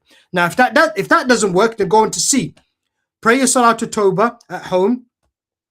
Okay, pray Salatul Tawbah at home, and then go to the masjid and pray your obligatory prayer in congregation. After complete congregation in the masjid, then stay in your prayer place, and ask Allah to forgive you. So you finished it, you've gone to the masjid, you prayed Salat at home, you go to the masjid, and you pray the Salat and Jama'ah, and then you pray the congregational prayer, Dhuhr, Asr, one of those prayers, and you said the salams, and you just stay where you are in the masjid. Okay, you can if you can cross your legs basically after you've done your other. Stay in that same position, okay, in the same place in your Salah. You might have to, you don't probably stay in the same position as tashahhud, because that would be very difficult for you. Just cross your legs, sit down, just cross your legs, and sit in that same place where you prayed, okay? And then ask Allah to forgive you. And once you do that, the angels will ask Allah to forgive you and ask Allah to have mercy on you. So the angels will be making dua for you as well. So you're there making tawbah, asking Allah to forgive you all your sins. And at the same time, because you stayed in your same prayer place, okay, and you keep your wudu, then the angels will ask Allah to forgive you, and the angels ask Allah to have mercy on you. The best time to do this is on Jum'ah prayer after Asr Salah, okay, and you stay until Maghrib prayer, because du'as are answered at this time, okay, and then pay sadaqah even if it is a few pennies or cents after that. Yeah, that's what you should do. So that C should be good, inshallah ta'ala, to deal with all people, all different. If A has not helped you, the B methodology didn't help you to make Tawbah, then that C, inshallah ta'ala, should be the one which should do it for you. Okay. Right, the next stage here.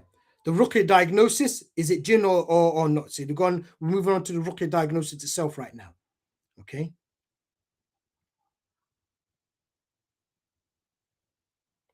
Right.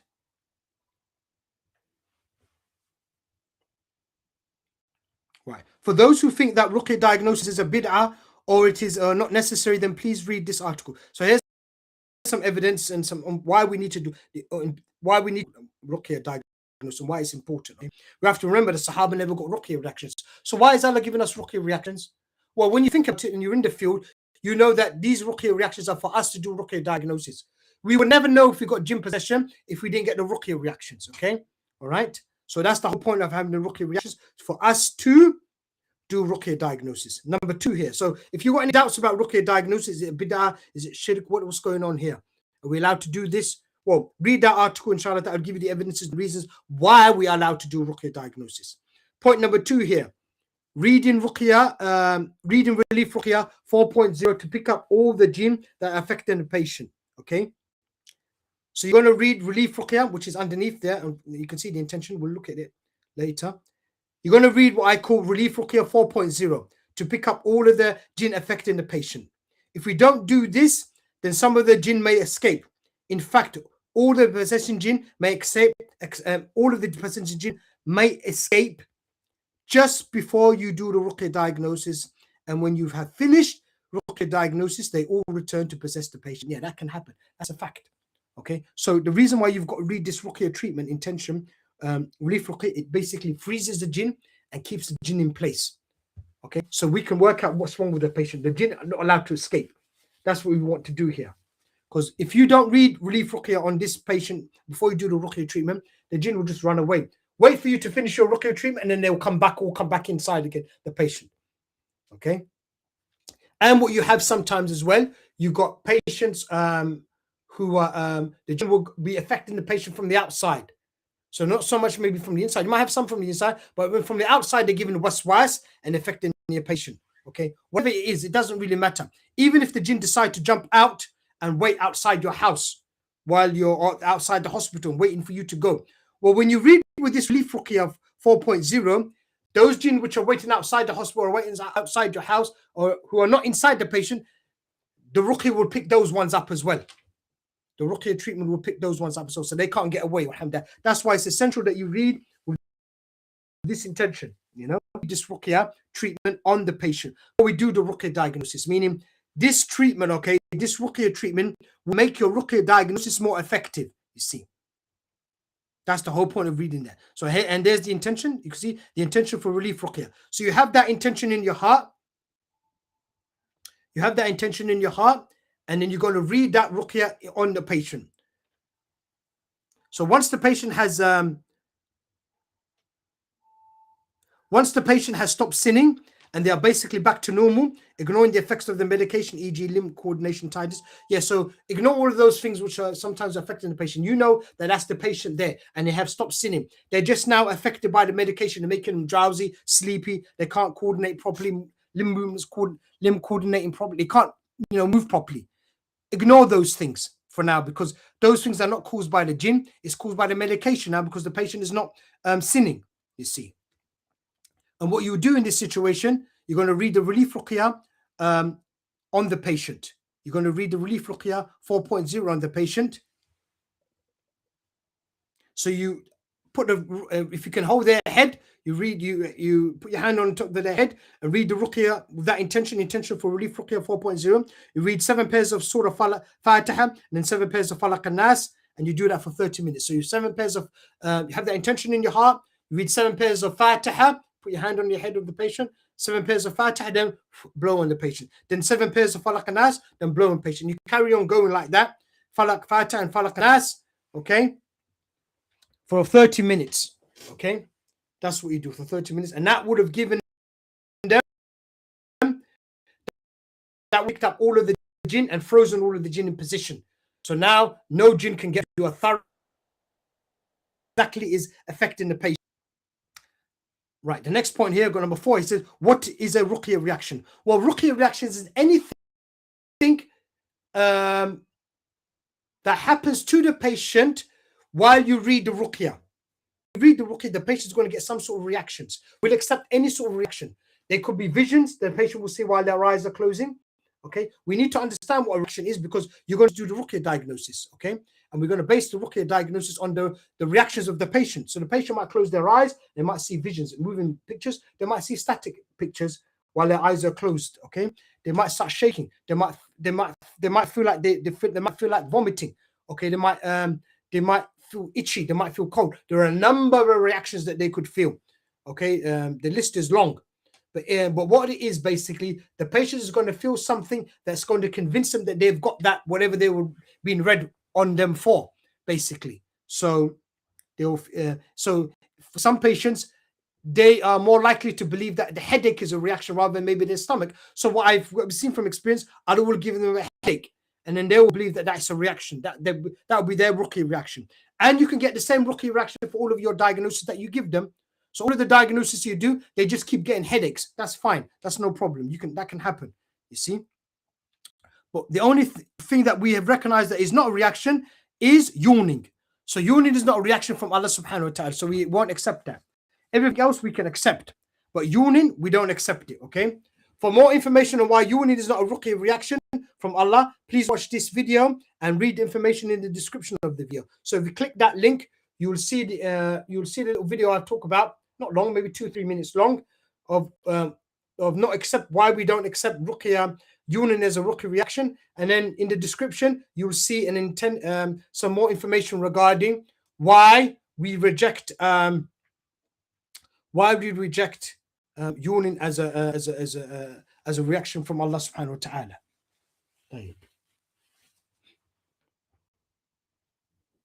So just reiterate a point, you're going to read that intention for relief ruqya 4.0 on the patient using Surah Falaq and Nas, and you've done that. The patient now basically ready for ruqya diagnosis, you see.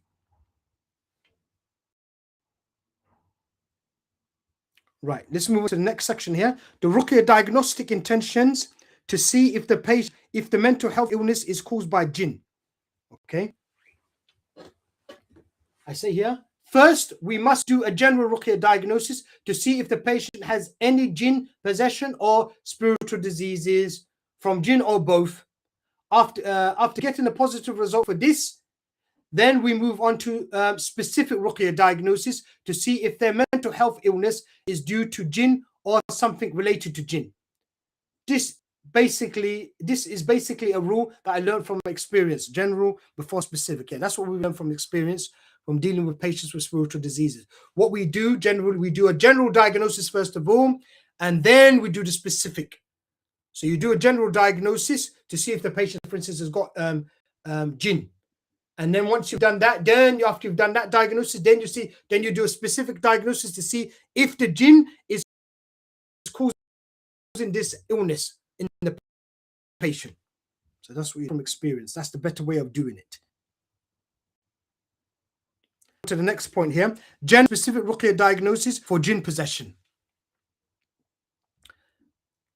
Point 1 here, set the reference point. So what you've got to do here, before you do your ruqya diagnosis, you've got to set the reference point. And basically what the reference point is basically what you do, you get the patient to relax, sit in the chair or lie down on the bed, and you get them to close their eyes and they sit there for 3 to 5 minutes of just feeling their body. So they close their eyes and you just tell them to relax.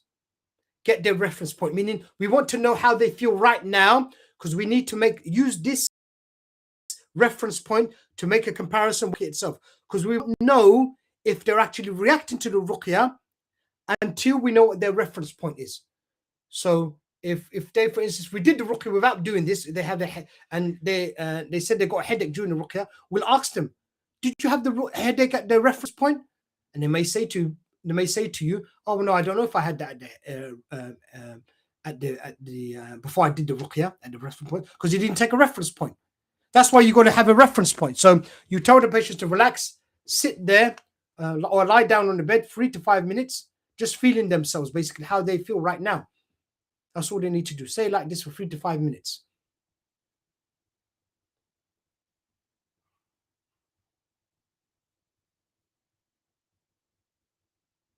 Once they've done that and they've got a good idea, you might ask them some questions. Okay, what did you feel while your eyes were closed? Okay.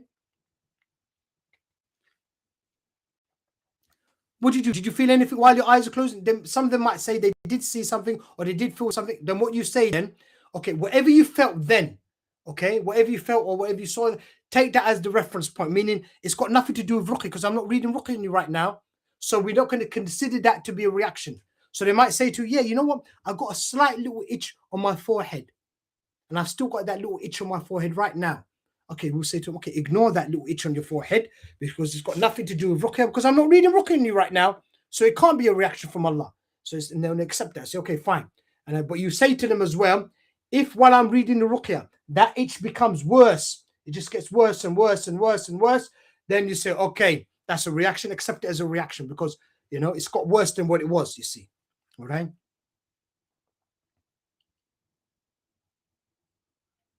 Okay, so you tell the patient to close their eyes because the only reaction they may get is a vision. Yeah, that's true. We've had patients where the only reaction they get is a vision. So when it's all so dark and when you start reading the ruqya, they start seeing visions. Well, that's when you can stop the ruqya and say, okay, you got a reaction to that ruqya. That's a positive result when you can stop the ruqya there, you see. Or the other thing that they might only clean of the eyes. That's why you got to close their eyes, okay? You have to close their eyes. You might have to do that. You might have to close the windows and you might have to give them a sleep mask their eyes because it's too, if if you're doing a ruqya during the daytime and it's too bright, okay, because of the sunlight coming out, then they might have to draw the curtains, okay, they might have to cover their eyes with a sleep mask, okay, they might have to cover their eyes with a sleep mask to do the diagnosis, because if it's too bright and they can't see the visions, you see. The other reason you're going to close your eyes is because the only reaction they might get is just the eyelids flicking around. The eyelids might just start flicking around like this, and that's the only reaction they get, you see. Right. So once they've done, once they've got their reference point, and when they get their reference, then you can read the ruqya diagnosis on them, you see. So number 3 here, do the following 3 ruqyas one by one using seven Surah Fatihas, and then read Surah Nas once and keep repeating the last ayah for 20 minutes or until you get a good reaction or reactions that both you and the patient are happy with. So what you're going to do, so I've given you 3 intentions. You've got 3 intentions there, each one is okay. You've got the patient to get their reference point, so they're ready for the ruqya now, and they're waiting for you to read on them. So in your heart you have this intention. You do A first of all, you have that intention, which is, oh Allah, I ask you by all your names and your attributes that only you know, for everything in this intention. Oh Allah, patient's name in there, okay, has jinn possession, any one or 2 or all 3 according to your knowledge. Remember, there are 3 types of possession I told you about at the beginning of this part 1. If you go back to part 1 about the jinn totally inside your body, which is totally inside your body, okay. Then you could so that's a jinn like this, is the jinn is totally inside your body. Then you could have a jinn which is like halfway in, so a bit of a jinn is inside you, a bit of the jinn is outside. That's another type, okay. And the other type of jinn just basically on lying on the surfaces, yeah? So you've got those 3 types of possession, you see. And that's what I mean by when I say in A, when I say any one or any 2 or all 3, okay. So it could be all 3, any 1, any 2, okay. Any one of them or any 2 of the versions of this, or all 3 of them, the person might be affected by that, okay. So you read the intention, read the ruqya with that intention, and you're going to read, as I say in number 3 here, 7 Fatihas, and then you use Surah Nas at the last ayah, and you keep repeating that last ayah. Mina jinnati wan nas. You just keep repeating that ayah for 40 minutes with that intention in your heart, okay. Once you get a good reaction, the patient says to you, oh, you know what, I'm seeing visions, or the patient, oh, I'm getting a headache, I'm shaking it. They might be shaking a little bit, they might feel pain, whatever that is, and it's a good reaction, a reaction they didn't feel at the reference point. That's the whole point of having the reference point, so they can refer back to that. How are they going to know if it's a reaction? Well, they're going to go refer back to the reference point, and that's what you will say to them. You say to them, what are you feeling? Yeah, I'm feeling some pain in my chest. You will say to them, did you feel that pain in your chest at the reference point? And most usually they say to you, no, I didn't have this at the reference point. The reference point, I had nothing. I didn't feel anything in my chest, but now I've got this pain in my chest. Okay, that's a reaction then. You take it as a reaction, and we'll take it as, yes, they've got some sort of jinn possession. That's what the patient has. So that's what you would do with the A. You do the same thing with B. This time you got a different intention here, okay? You got a different intention here. You're asking, oh Allah, I ask you by you and all of your names and attributes that only you know, for everything in this intention. Oh Allah, show us, again, the patient's name, this jinn possession, meaning because you reacted to the first one, this jinn possession that the patient has, any 1 or 2 or all 3, is causing this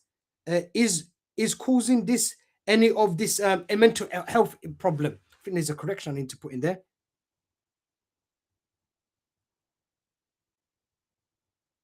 Yeah, I think I have to remove I'll delete that later on. I have to remove actually this. Yeah, so is causing any of this mental illness according to your knowledge. So the mental illness that has been identified by the doctors is causing any of this mental illness. So you read with this intention in your heart, and you read the ruqya on the patient. As you read the first one, meaning you read 7 pairs. So you read 7 Fatihas, and you repeat the last ayah, mina jinnati wan nas, for about 20 action. So once they react to that, then if you get reactions for this, for B, for this, that their mental health problem is one is is caused by the mental illness. All of it or part of it is being caused by the mental illness. We know now if you react to this, that some of this, it could be all of it. Some of this mental illness that the doctors have identified is being caused by jinn possession. All right, that's B.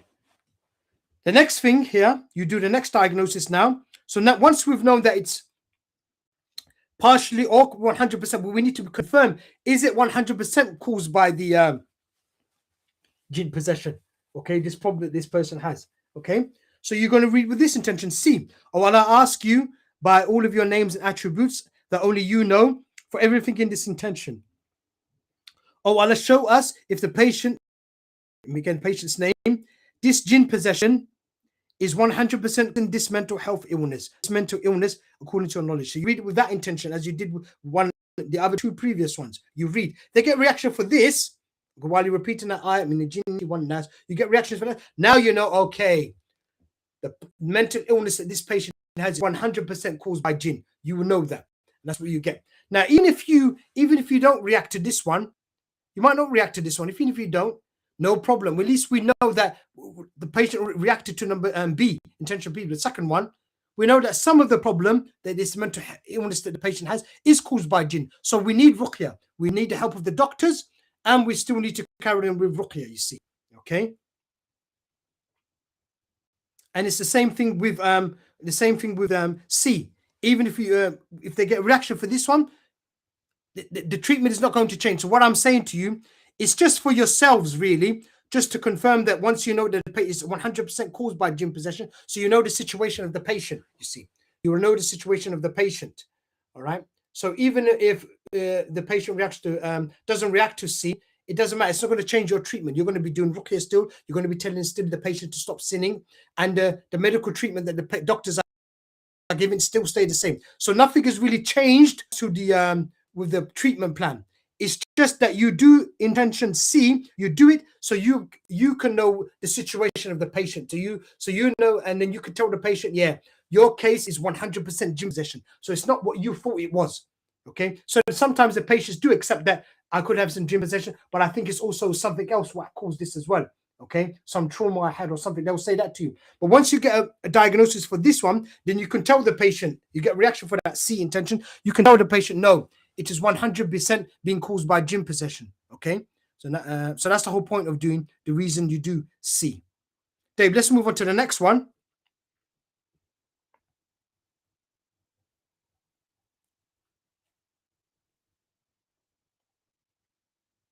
We move on to the next one, general and specific ruqya diagnosis for spiritual diseases. So you'll do this as well. After finishing that one, you will do the next one.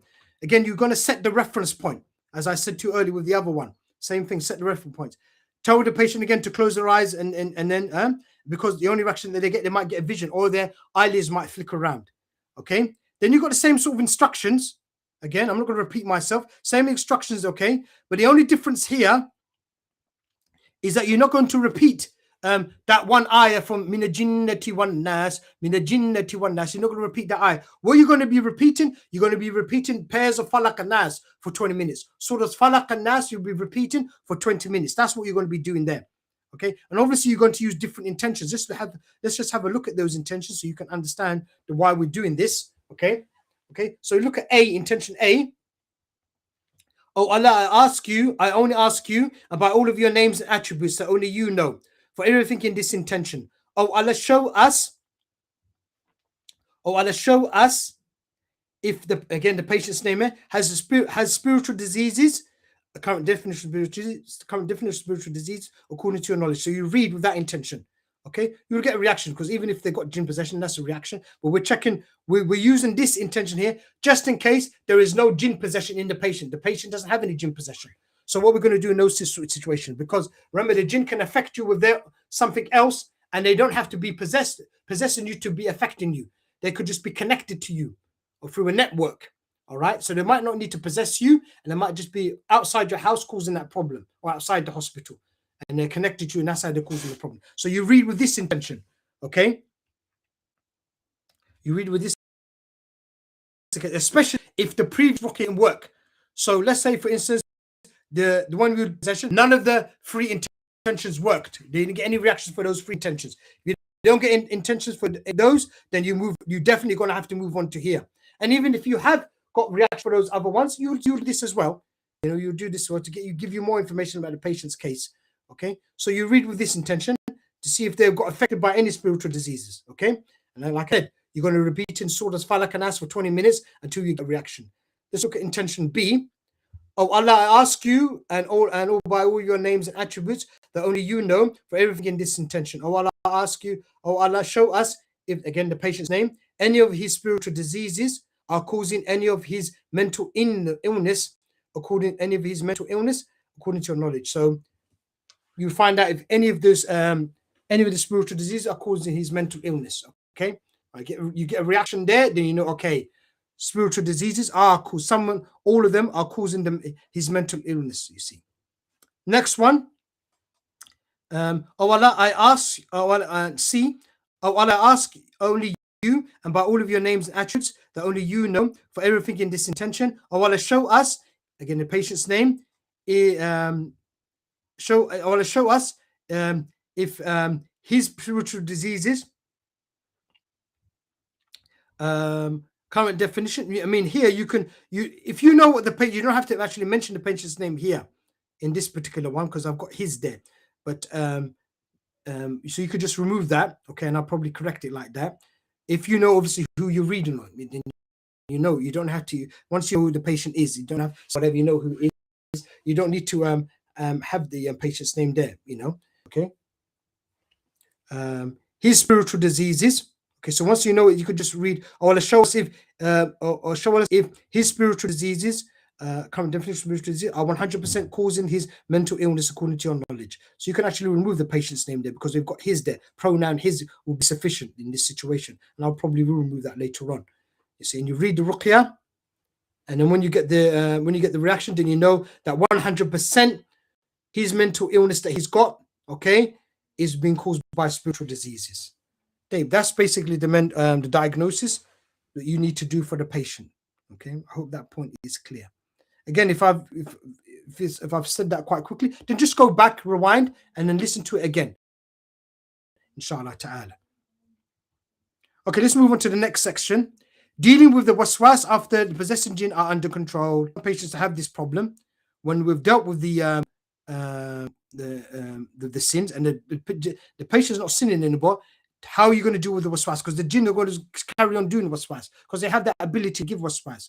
Okay, so the patient may get waswas that Allah hates them or doesn't care. They're going to get that. You have to refute that. Tell them to ignore that. So they'll hear that waswas. Even the Qur'an might give them that waswas. They have to ignore it. You see, all right?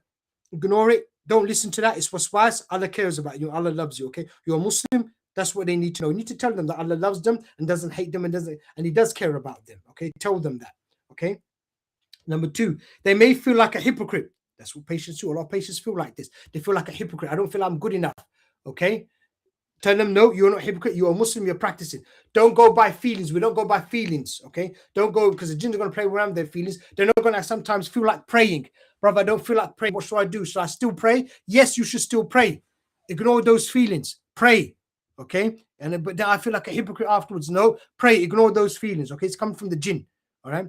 They may feel that they have done too many sins. Again, they're going to feel like this. The jinn are going to give them this waswas. Okay, you did too many sins. Allah's not going to forgive you. Ignore that. Carry on praying, and Allah forgives all sins. Just tell them that. You must make them understand Allah forgives all sins.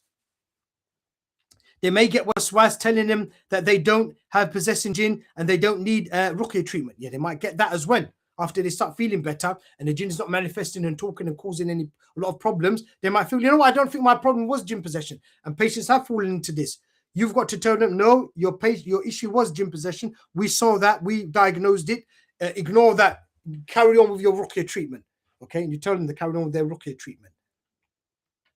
Okay, they may get waswas telling them that music is permissible and that the jinn may use certain speakers to prove that music is halal. Yeah, they might use get some talks, Islamic talks from so-called Islamic speakers, telling them that music is halal. All right, and they might want to listen to music. They want to listen to music. You've got to close that door for them. Explain to them music is haram. Keep well away from music. You see, all right. Number 7 here, they may get waswas to do the secret sin or secret habit, especially if they are not married. Okay. Sadly, well-known Islamic speakers say that this act is permissible. Sadly, you do get that. I've seen or heard them saying that this thing is only makruh or whatever like this. They say really it is haram. What I've seen from my experience is haram. Keep away from it. What are you supposed to do when you're in this sort of situation? Fast. That's what the advice of the Nabi Sallallahu Alaihi Wasallam. He didn't tell us to masturbate. He could easily have told us to do that, but he didn't. He told us to fast.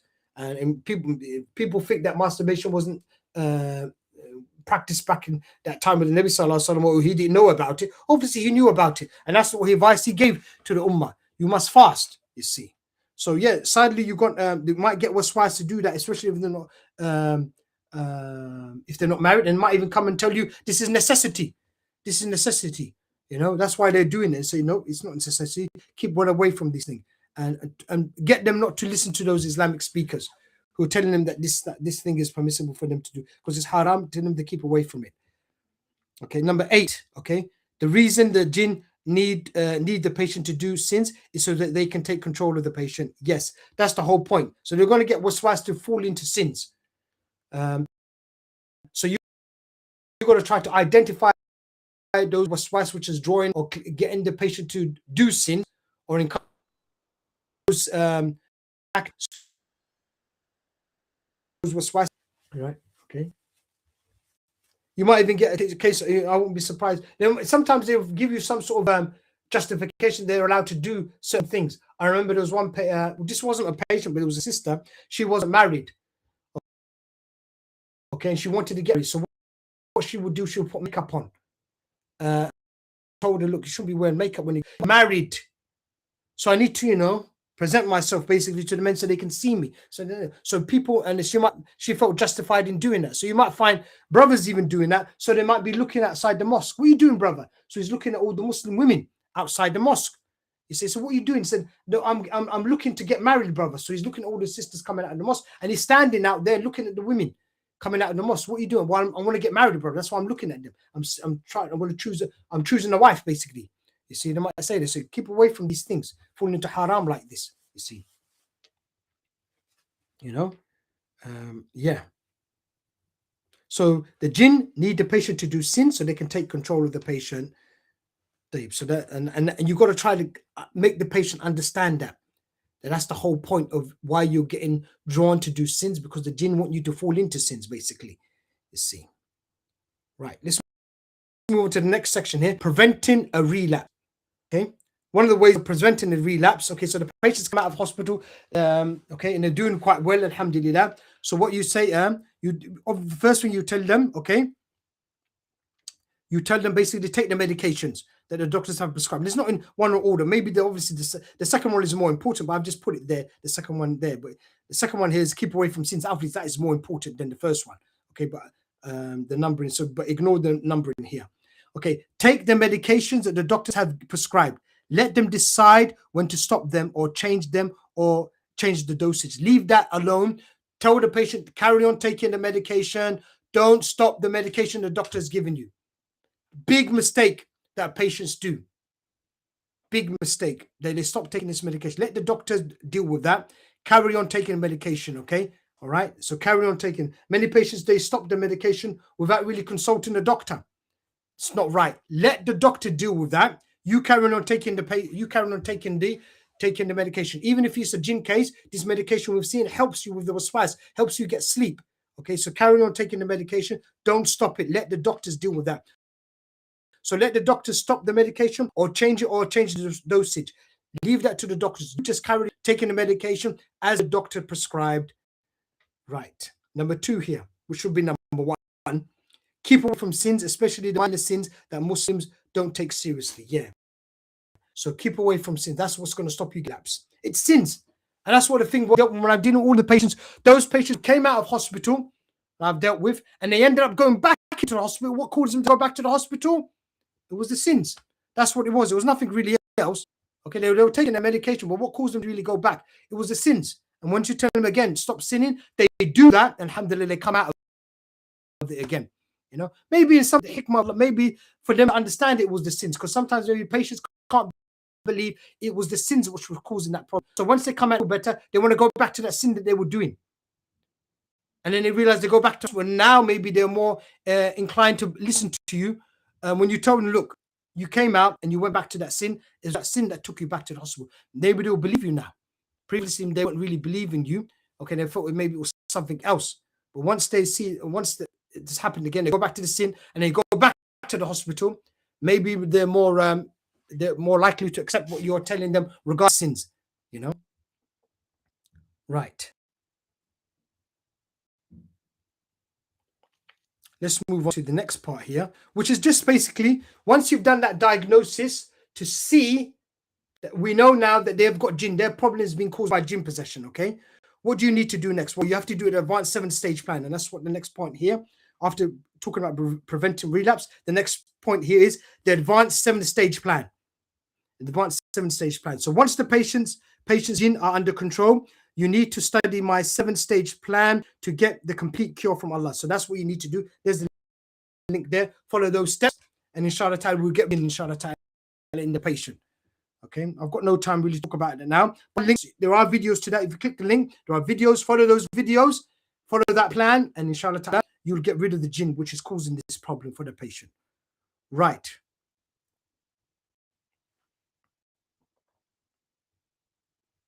Right, treatment for non-STs that are causing mental health problems. Now you can get that, okay?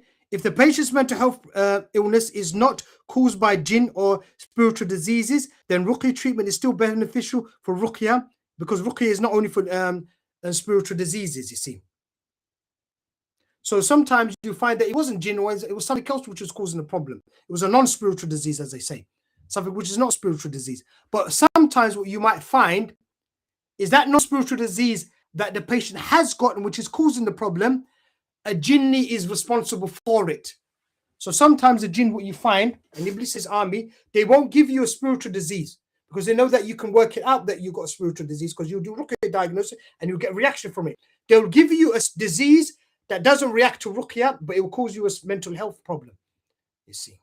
You know, so what do you have to do there? Okay, if the patient's mental health illness is not caused by jinn or spiritual disease, then ruqya treatment is, because ruqya is not only for spiritual diseases. Yes, okay. The current treatment for non-STs has improved greatly because of the recent developments in the definition of non-STs. So our current treatment for non-STs has improved greatly because of now how we're defining it. So we can now, inshallah ta'ala, deal with those non-STs, those non-spiritual diseases that Iblis and his army use on the Muslims. Okay, and because they know that we can pick those things up. So what you will need to do is basically follow the plan, which is right at the bottom there. You got the document here, which I say here, number 4. Here is a document that explains this non-ST ruqya treatment. So you follow that plan there, basically. All right. Even if the patient has not basically reacted to the other diagnosis for jinn, he didn't react to, like, he has got jinn possession or spiritual disease inside him, so he might benefit from this ruqya plan. So you follow that ruqya plan, and it's in the article, My Post-Cure Ruqya. Okay, I wrote that one after I got cured from my spiritual diseases. I wrote this document. Okay, so you might need to follow, the patient needs to follow that, and that might benefit, they might benefit from that, inshallah ta'ala. Okay.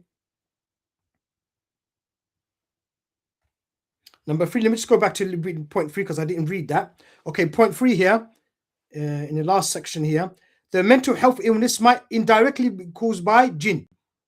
So jinn create a non-ST and then put it into the patient, and then this non-ST causes the mental health illness in the patient. Yeah, that's what I said earlier about. Yeah, this is possible because of our recent discoveries. This proves the importance of ruqya diagnosis to keep up to date with the jinn developments. Yeah, so that just proves to you the importance of ruqya diagnosis and keeping up to date with what the jinn are doing. Sadly, many Raaqis are not keeping up to date with what the jinn are doing because they can't, because they don't believe in ruqya diagnosis. Because of the blessings of ruqya diagnosis, we were able to discover this problem that the jinn were doing. The fact that Iblis and his army were using non-spiritual diseases to attack Muslims. So they use non-spiritual diseases because they know the Muslims know about ruqya diagnosis. So they use non-spiritual diseases that don't react to ruqya, and they'll put them in the patient, and then they run away. Basically, that's what they will do, you see. And the patient gets affected. When you read ruqya on the patient, no reactions. Well, because they don't have a spiritual disease. The jinns have used non-spiritual disease, mean something that doesn't react.